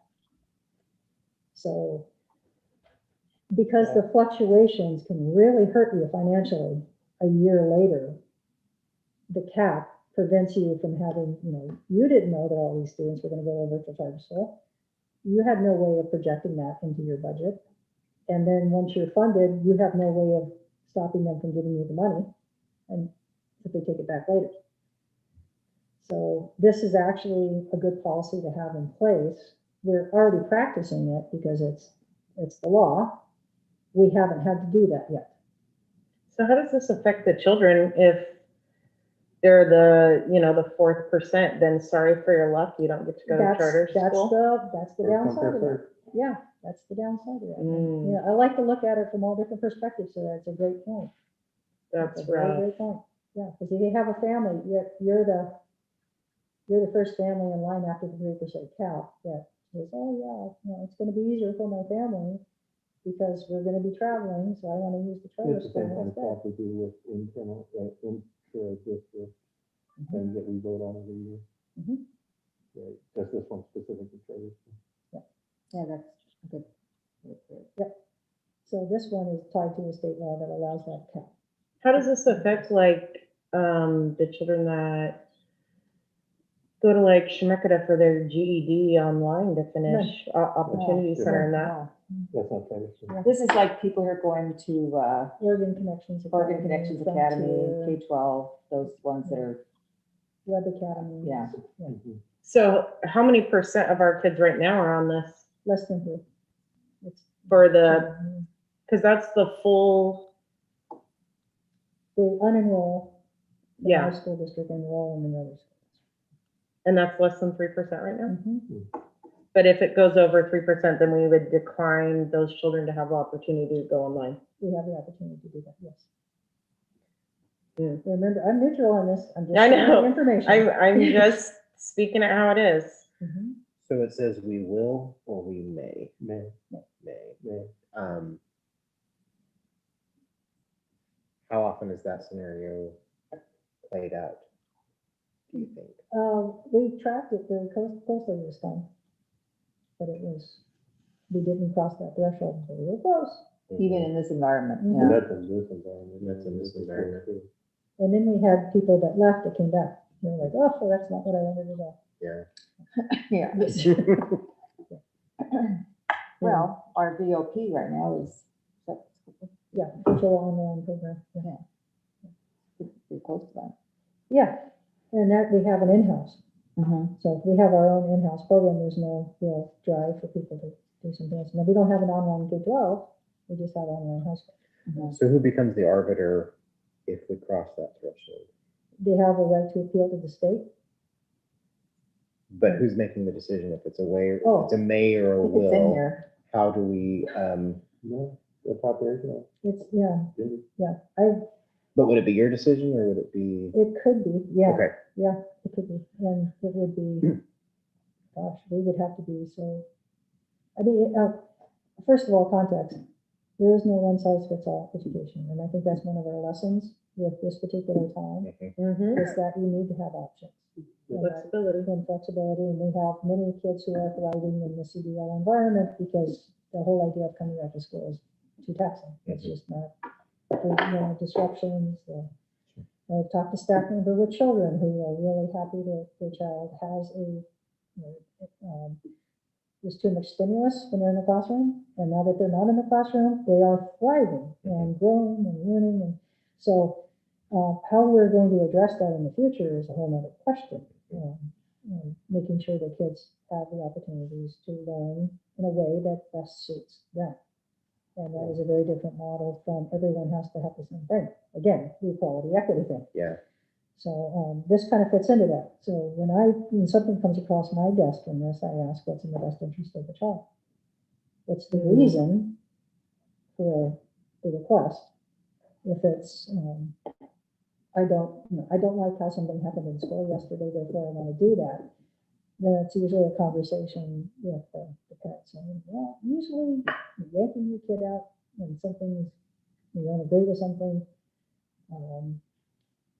And then you're unhappy over there, so you yank them out of there. Mhm. Let's stop It's that just cycle. disruptive to Let's stop the cycle. education. Let's go back and look at this a little bit differently. And there are times where it fits perfectly. Everything from international competitive athletes who are students, who are traveling the world doing the Olympics or something, makes perfect sense that they're on an online school and not taught to, nope, sorry, get to it, So Right. there's some things in that. So anyway, so Good to know. yeah, so there's that policy there to think about. On the next one was. Okay, it's all about charter schools, and this is the process. Should somebody ask us right now, if someone walked up and said, we would like to propose a charter school in your school district, do not have the authority to tell them they can't, or they can. So, because I can't tell them that they can't, anyone could show up and hand me a proposal according to state law. I have to consider it, and you have to consider it. And I thought, well, if that's the situation that we're in, we should have a policy in place that says how that kind of document has to come to us and how it will be Before processed. me, not during my time. You So, remember when we had The application preschool form? doesn't fall into this. We Never didn't. done right before Okay. me. That was my question. Yeah, we've dealt with this before, I know, there were people who at one time. had I floated one. recall that, Heidi. Yeah, they were gonna have it in Hubbard and. Yeah. Yeah, and that whole, having a process in place allows it to go through a process. So if the district decides it's not interested in that, it can say it went through a process for that to happen. Yeah, you have to. But currently, we don't have anything that says what that process is. So this is a good protection. And then you had in there under operations, add the meal plan. Yes, yes, with my experience with charter schools, sometimes they don't include that in part of their operational detail. Mm-hmm. And I always think, when I think of things like the internet, food, water, food should be something that's built into a plan. How will children access food during the school day? So that was a suggestion to add. I would be in support of that. Hungry kids don't learn well. Yeah, and it can't be an afterthought. Mm-mm. Okay, So which is next? So it looks like you did seven of them. Hmm. So what's up next in that document? The 57 page document? So we already talked about the FMLA. I'm scrolling down. I think the next one is GCPC. That's crossed out. We already repealed that. Yeah, and I looked at that again, I said, Chris, we did that. Yeah, we And did Linda that. and I reviewed it this morning, she showed me, we had done this in December.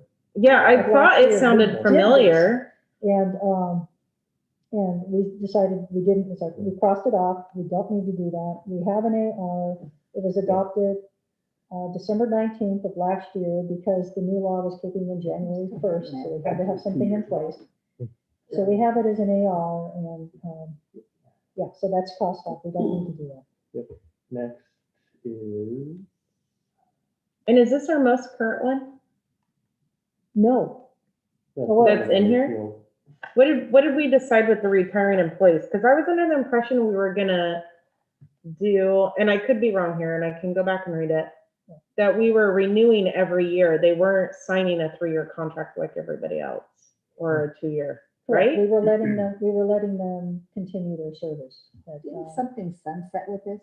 it does Yeah. in 2024, Yeah. December 31st, 2024. it This was sunsets. the higher back bill. Yeah, and I think you have the wording in here, when an employee retires that the district, they're retired, their district contract is terminated, and then they have to apply for open positions. No, we decided, well, we have we described it in our AR, and it's kind of like that, because you have to have a paperwork break, Right. you know, because you're telling PERS you're going to retire now, and then you're going to work back. So that's the break in service. So But I thought it was. No, that's the one I was thinking of. That's what I thought we agreed to. I did too. I thought it was gonna be like, because there's no guarantee. You have to apply for your job back. There's no Right. guarantee you get to have that job. yeah, it's again. not automatic. Okay. Huh? Yeah, we It's not can, automatic. yeah, we can, You're correct. we can, at the end of any year, say this position is, It's we are not offering this position next year. So it's Or we're having it for open. Yeah, see, Heidi, you're thinking of why Open I questioned application. it. okay. Because I was under the impression the policy that we approved, and that's why I was reading this, is that we were cutting ties and they would reapply for their position. Yes, that's what I thought. Well, it's the AR, so I'll show you what we adopted. I will bring that to or Yeah. I'll send it to you. Because if that has changed, I do have. The Yeah. issue is that that particular document was not posted. And occasionally we send it to OSBA and it doesn't get updated. It wasn't there. And we said, where is it? So Diane did the problem solving. Diane found the issue. It will be posted to the website, so it shows up on our policy online. Yeah, because this actually came up, twice I've seen it, where the person who came in as a retiree continued on the position and we never opened the position they were working. Because one, we didn't declare the position open because they were already in place, and two, there are pay equity issues as well. Do you get what I'm saying? Yeah, we didn't vacate the position. So we automatically renewed their contract, Mhm. which is Yeah. what we didn't Yeah. But I would Yeah, like that's to not- have more of a discussion on this. Yeah. Can we open this one up for to do?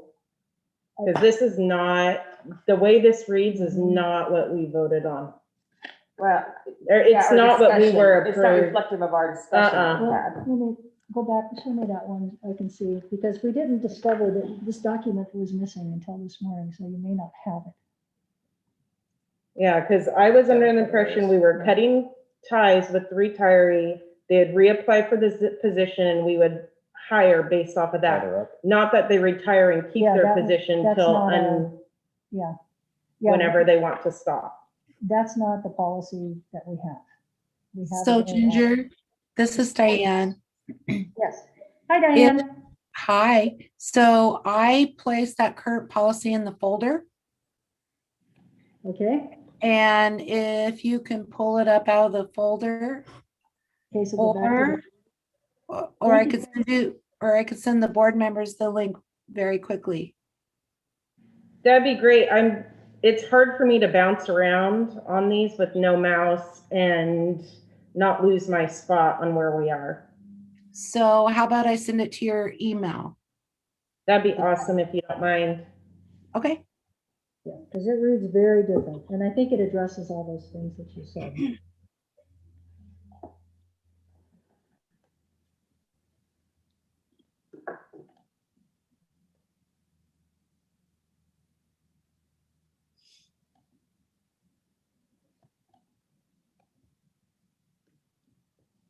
Now I've got to figure out how to get in my email. Does anybody know how you do that? Oh, is it on the You bottom? can bottom, log yeah, in on the through bottom. Gmail Okay. if you know your Gmail. Half the time your password works, half the time it doesn't. Okay. I don't see it yet. It might be like thinking. I mean, we can like finish with the other Yeah, ones we and can then come come back to back to this. that spot. Yeah. Up to you, Glenn. Because we have the school counseling one, right, that's sending.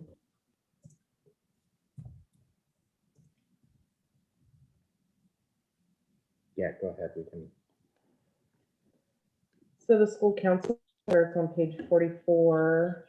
And IJ. yeah, it was, yeah, IJ.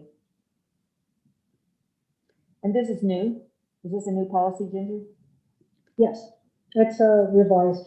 The only thing that I had a question on this one is we have all grades highlighted in the first paragraph. And then the second paragraph that you have highlighted, it says grades K through 8. Do we need to make that K through 12? Let me look at that.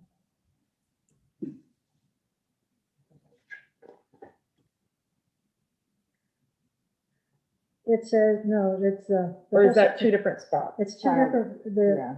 the counseling program is for all grades, which is based on the Oregon Framework Foundation School Right. Counseling, which is of course a state. Right. Anyway, the next one is about child development specialist program for students for grades K-8 and families who reside in the attendance area. So 9 through 12 are kicked out of there? For child development, yes. Yeah, Because child development has a age cap. well, Well. but does it really? I mean, that's what I was questioning. I'm like, are we really putting those kind of Well, that's- restrictions on That's it? the Or do we state's- have? The state's framework. Yeah, that's Yes. great. So can we say K through 12? I mean, these are our policies. Not with that definition, not with that legal definition. Because is this a nice to have or must have policy? Because I don't feel like, I think that if you're going to define it as a child development specialist, I think that, It's I don't highly even know if they recommended. operate in the secondary levels. Yeah. I don't know that they have a, Yeah, that's not state rules. Counseling, I mean, you certainly career have guidance counseling specialists. is for, Yeah. not child development. That's just a phrase that Okay. they use, but that's how So you many see it now? counselors. Yeah. Okay. So did you find it, Crystal, the link to the AR? yeah, it just Okay. popped up here. Let me Okay, find yeah. it right here. Thanks, Diane, by the way. Sure. Can I weigh in just a little bit while you're looking at that on the school counseling? Yeah, I might be misunderstanding that, but I was like, Well, in years past, when we have posted a child development specialist, it is a K through 5 because it's a different licensure. Mm-hmm. So your 6 through 12 require a different licensure, if you will. So sometimes that made the difference in that counseling program that, remember Kathy Flaxbart? Yep. Yep, she was a child development specialist. So is that policy read correctly then, or should it be K through 5? I believe it should be a K through 5. So can we mark that we need to look at that to make sure that that's in guidance with what the Oh, I see what you're licensure is? saying. Okay. Good news. there This must is be a the first reason that year of this OSBA policy, so put it in we haven't had to do this part Had yet, to do this part, yeah. but we will. So, Okay. Yeah, so this is what we adopted last December, mm-hmm. so. Or December 2019. Yeah, so starting, Uh-huh. so we're now in a position where this March or May, well, I don't know when I have to, I didn't give myself a timeline. I have to decide whether to retain the position, make it vacant, and any position filled by a retiree on a temporary basis, Right. which I don't know if we have anybody at this time that fills that. Because all temps that we have are, anyone that's temporary is. So when we were approving contracts or positions, it was about 6 months ago, somebody had been a retiree that got into a re-contract. Mhm. And that was my concern with this, is like, that was not, They're in a new position at probationary year 1 and remain probationary for 3 years. And at that time, that's when the 2024 expires. yeah, so we were told to hire in one, but it was a role. It wasn't like a split, and then Mhm. that was the problem. Well, they have to, if they retire, they have to split. They're required by PERS to file for retirement, and they immediately become a different category of employee. So do we hire them as, what pay level do we rehire them at? According to the pay equity laws, we have to pay them what they've earned. What they We can't change their salary because that's what we agreed they were worth before. How many of these employees do we have right now? Because I recall that we did at least one. Two? Two. And are they on contract, or are they on this temporary thing like we had agreed on 2019? I think we have one. I will have to check. I will have to check. Okay, I thought that number 7, it says all medical, dental, and vision will be offered to retirees at equal rate. So we're still paying. I thought that was the deal, that we didn't pay for their. Oh, no, we can't. That's again, it's pay equity. So what is the benefit to us? We don't have to pay their We don't have to PERS. fund PERS. PERS, that's the only place we. Okay. There's a lot of money. Yeah, it's a lot. Yes. So we do retain an employee, but we don't have to pay the hefty PERS fee. And there was a shortage of teachers at the time. Mhm. And there still is. For a lot of positions. In the future, I think that we need to have this, like, the clear documentation for the board that this person retired, So put and it then in that they're, in the contract, when we do contract approvals, put retiree contracts. yeah. A separate Can do category. that. Can do that. Yeah. No. It's a good idea.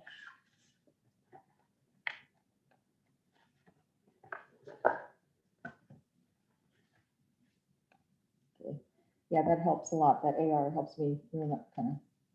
We could also ask Understand. Linda to identify how much we actually save. Yeah. Other than the K-5 or K-8, were we done with the school counseling program? I think so. It sounds like, correct me if I'm wrong, Diane, that we need to make sure that that accurately reflects the licensure and the requirements around that. Because it might need to be two separate ones, a K through 5 and then a 6 through 8, if those are two different components, right? Well, I don't know that that's true anymore. That used to be. the Maybe we case. need to research that, see if that's the case. I just want to make sure before we're putting something in a think policy it's that okay. accurately You need to reflects. call Spencer's team at OSBA and just have them Mhm. tell you what the research shows, because they wrote this policy and just ask them if they Yeah, validated that. Because I do recall that it used to be K through 5. It did. So Spencer's team would just tell you, no, here's the reason why it's blah, blah, blah, or we made a mistake and it should have been taken. Yeah, so that would be something that we need to have. Resolve it in one phone call. Sure. Mhm. Well, it says in the summary, Did I miss it? the new law, published as ORS 329-603, states this program may be designed, delivered, and implemented by qualified persons in accordance with law. ODE, updated associated rules, which are now reflected along with the statute and recommended updates. The bracketed language in the revised model IJ, now called school counseling program, related to including a child development specialist in the program, is optional, as is the revised model AR, IJAR, child development specialist program. Verify the district offers before including said language. So we currently do not have that, so we don't need the AR. But if we want to include someone that can fill that role, we can adopt a new policy. Do we have to do it? No, it's optional.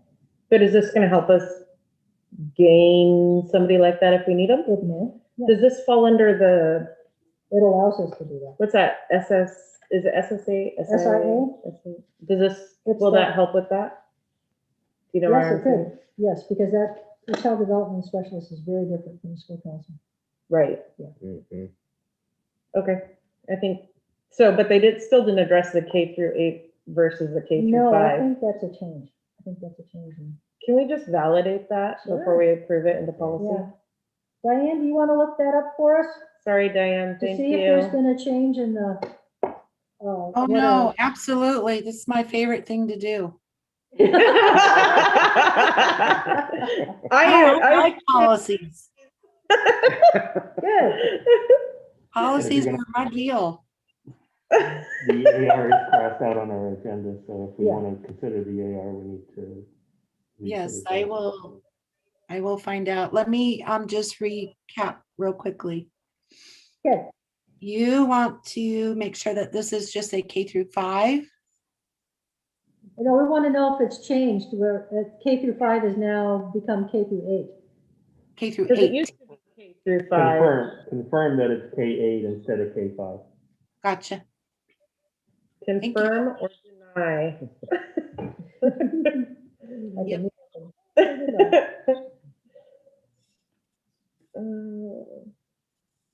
Okay, so we can talk about that again next month.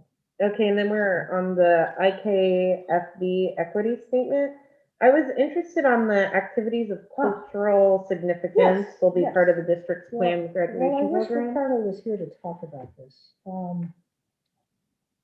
Do you want to postpone it to the next work session? Because I'd like to give them opportunity. Yeah, well, I'd like you to have some background into this. Uh-huh. We had a situation where a group that wanted to perform as graduation ran up against a response of, that's not how we do things. That's not our tradition. So we're not going to do it. And then when they were encouraged strongly to do that, you could tell how it felt.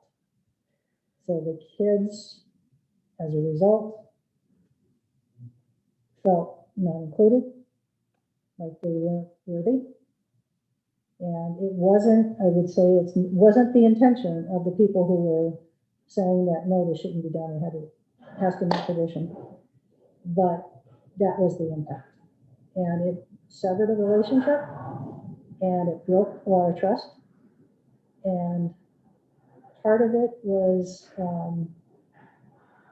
being asked to think about graduation as a reflection of the community and celebration of the entire community, and trying to reimagine how it might look, what might happen differently, I so think, that you're enhancing it, or do you want to keep things in a way that just reflects how one group of people have always done things? I mean, there's so many ways to look at it, so that's why.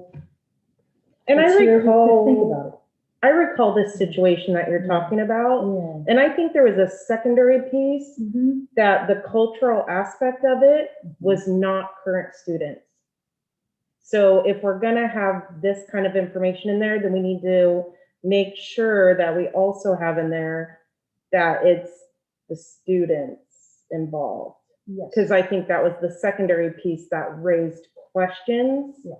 when I had heard about this piece. Yes. Because I loved the idea, but I think that secondary piece was also a portion of it that was brought to my attention personally, that it was adults and not the students performing. No, that would not be true. That would There not was be true. one. Well, then maybe there was then maybe this was a different situation, because Yeah. that was what was brought to my attention. Yeah, no, that wasn't the case for this. Okay. This was not the case for this. So I don't know, I'd love to postpone this till Ricardo could give us like Yes, his yeah. great insight think- that I Well, appreciate. maybe even, yes, and I wanted to share more information about that. But I also want the 'Cause- board to think about the community that we have now, the traditions that we have now, and how important they are, and then how do we provide an opportunity for the richness of what we have to be represented in one of the most important events that the district sponsors. How do we do that the right way? I mean, how do we open it up and at the same time keep the traditions there? I mean, there's. So what you're really looking at is how do we celebrate, right? Yes. So my question is this something that belongs in policy where you're saying will? Now you're opening a door to a lot of things that you Right. have to be careful of. Oh, yes, And, absolutely. and I That's part don't of know, it. Yeah. yeah, and I don't know honestly how I feel about that. Again, I'm here. Yeah, I'm Huh? just saying, this is something to think about. yeah, we can think about, and I'm just saying, I definitely understand the sentiment behind it, and I think we all are behind that, but I'm just wondering the best way to address that. Mhm. If a graduation ceremony, which honestly celebrates everybody Mhm. and has been participated in by everybody, I mean, in the past, we've had good representation in speakers, Mhm. in valedictorians, salutatorians, it could be reflected in song choices, other ways too. Mhm. But maybe I personally, I think, why don't we have, celebrate this in a different arena or venue too? Like Mhm. on another night, Mhm. have a, time where we honor people and stuff. I guess what I'm just saying is I don't like to see it as part of our policy for graduation. I don't know that I I can would support support that. you in that. I'm not sure that I would want to, well, first of all, we have asked for graduation information multiple times and have yet to receive the full planning piece of it, which I think is coming the next board meeting, right? Yeah, I they don't read start, something about it. yeah, what was the response to that request? We don't start planning until the start of the Right. third trimester. Right. So, yeah. Which is a little scary to me as an event planner, but That's how they understand it. okay.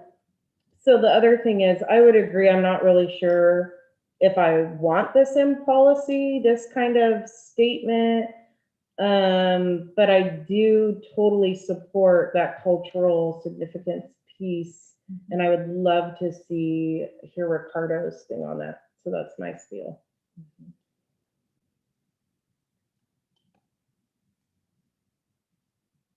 Yeah. I feel like that the way that that sentence is written is really forced. Well, yeah, Yeah. I wanted to put an idea down. Yeah, and sure. It's just, Where yeah, Yeah. I mean, the nature of culture is that it's changing. Right? And it Drive changes, through, you know, whatever. between this class and the oh, 3 yeah. years from now Yeah. class, that's gonna be completely different. And this somehow feels really forced and not open to that change. And technically, this So, group of 8th graders coming into high school next year will be the first class that is more Hispanic Latino than any other. And then from every class down to kindergarten, it's even more. So the demographic has shifted. We went over this at the board retreat and I showed the grade progression. So it's even more and more changing. And it could change again, you know, the Right. demographics change too. Right. So it's a matter of, you know, when I think about our neighboring school districts and I look at their graduation, you know, give me your programs. Let me look at your programs and all the things that they do. It's like, yeah, okay. So other districts around us have different ways of celebrating graduation than we do as well. I don't know, maybe that's part of the conversation. What other school districts do? Give us more information. Well, and I Maybe, feel like we've never really had a say on graduation. We're Yeah. given an appointment time that we're supposed to be there. Yeah. So to go from no say to put in this strict policy seems like a huge jump. Like I would like to Yeah, trial yeah, it in yeah. the middle first, Yeah. where the board Sure, has yeah. input on that before we place a policy. Because usually we're just like, hey, it's this day and you show up at this time. Yeah. And then now they want us to have a really strict forced say on this will happen at this time. And this is stamped by the board. So to go from no say to the last say seems like we've missed a lot of middle steps. That's just my opinion.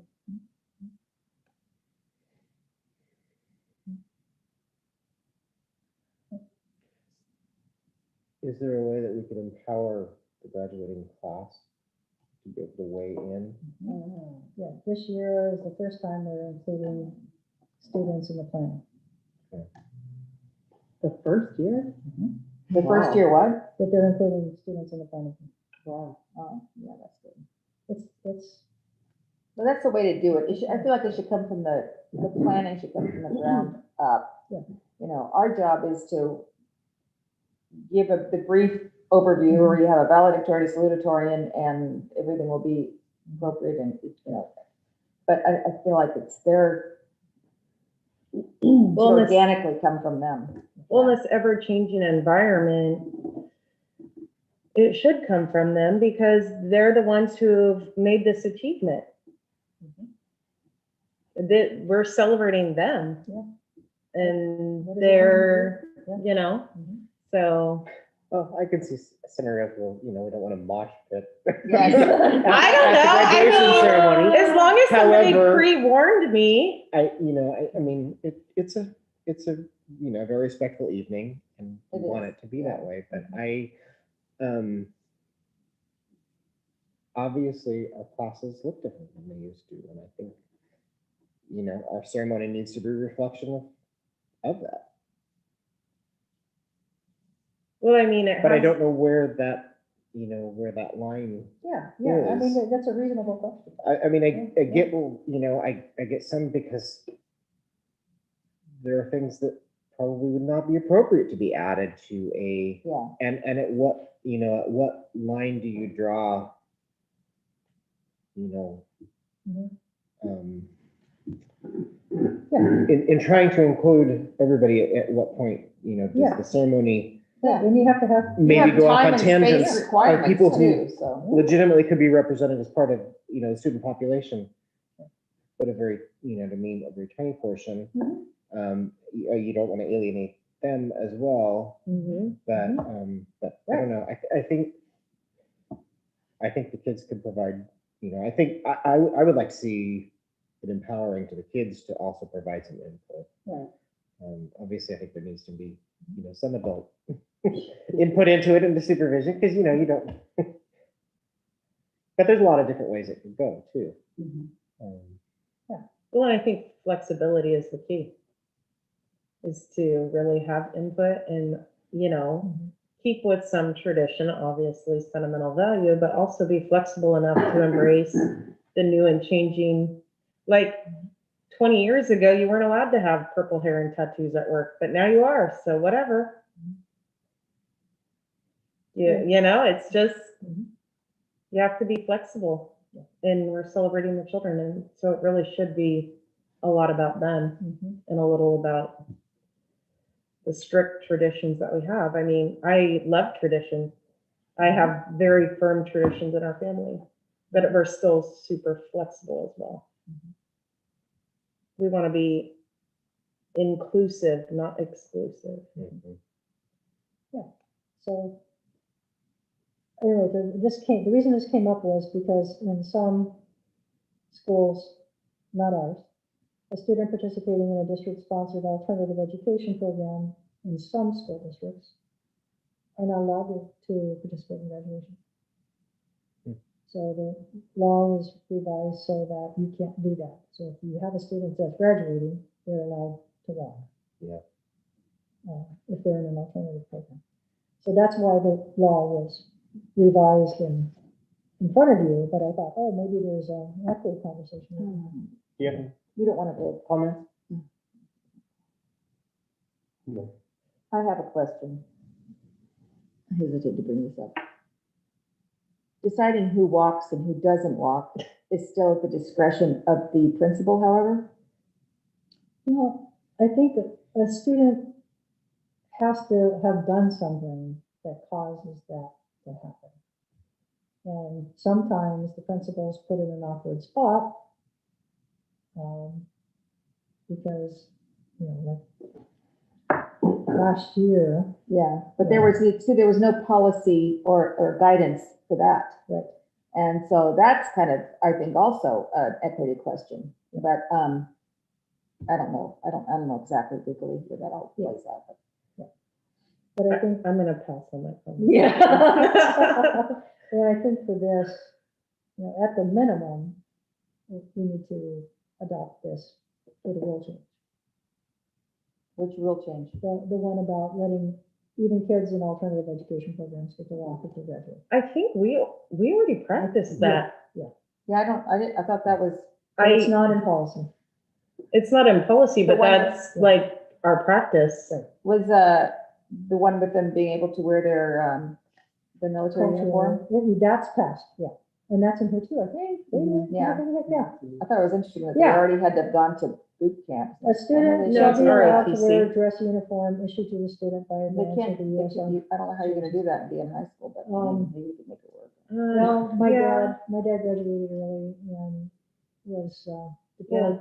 Oh, graduating So- early, that were, okay, Yeah. that makes sense then, Yeah. that's right. And they Okay. allowed him, you know, he was I forgot able about to, yeah, to wear his uniform. But right now they can't. Because They only can't? wear the robes, yeah. They have to wear the robes. Interesting. Okay, so moving along. Yeah. Sorry, So that's what I Right, said. chief. Yeah. chair over there, Okay. 827.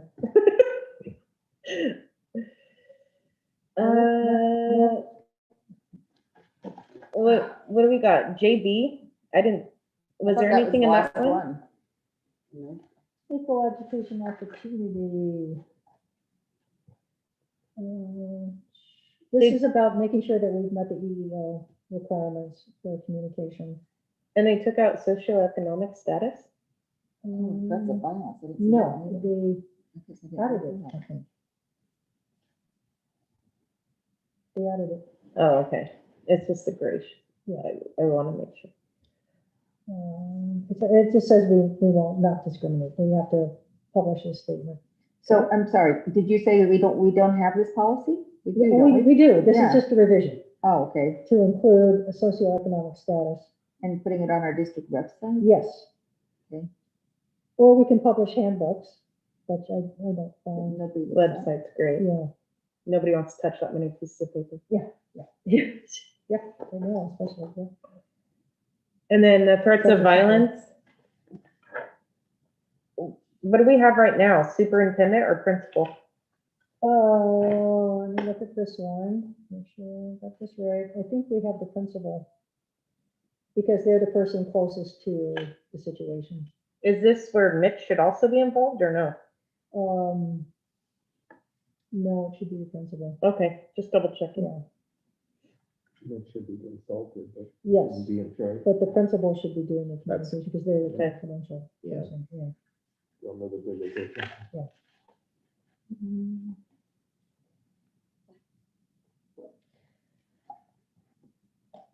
No, I think that one's. Yeah. And then the highlighted part below, I think we should add, that would be good for our staff to have. I don't think we've had that training. Our counselors have had it, but I don't think our staff has had it. And can be a little just comforting to think about. So we're looking for signs for students that may want to express themselves that way. And when you're used to puppies, kitties, butterflies, and unicorns, and rainbows, and you're asked to think about children differently, it becomes a more difficult conversation. So it's a very specific, special training that has to be done very gently. And but it's valuable because it can prevent people from being hurt. I would agree with that as long as it doesn't take away any instructional time this year. Yeah, that's the other thing. Yeah, no, this is for next year. This is for next year, yes. We're already missing quite enough school. Yeah, Children are- absolutely. Well, don't get me started on standardized testing. Coming in. Okay, we've already gone over the leave stuff, so we don't have to go over the leave stuff again. And I think, yeah, and we've already gone over the other, so I think we're done. First reading, again, if you have more questions, send them to me, gather them up, answer the questions, send them to everybody.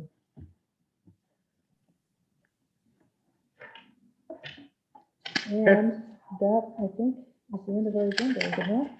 It is the end of our agenda.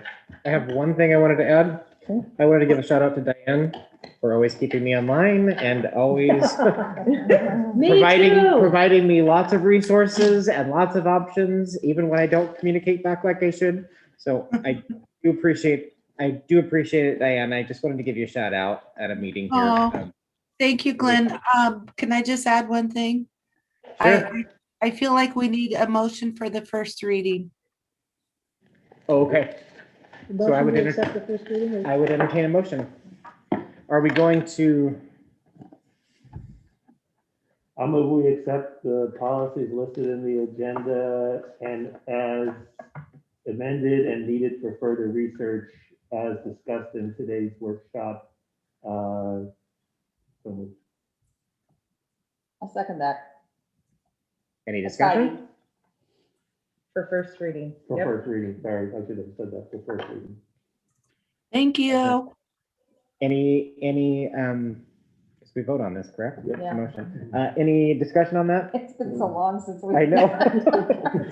We're all confused, just slightly. And since this is a vote, hearing no discussion, we'll go to a vote, and that's gotta be by roll call, so Dan can make note of that. Heidi, Aye. Ricardo, not here, Christie, Aye. Bill, Aye. Crystal, Aye. Jason, Hi. chair votes for, motion carries. With that, if that's all of our business, we will adjourn for the Well, evening. are we meeting March, Yeah, so 15th? changing, we are sending 1 week out, so it'll be March 15th rather than March 8th. okay, I will have to attend remotely. And I would, whoever made this happen Aurora. tonight, Home Springs. this in and of itself is a victory, being here, Yeah. meeting in person. Yeah. So kudos to the staff that made this happen and to you, because I know you pushed on some of Yeah. it, but Very much nice. appreciated for allowing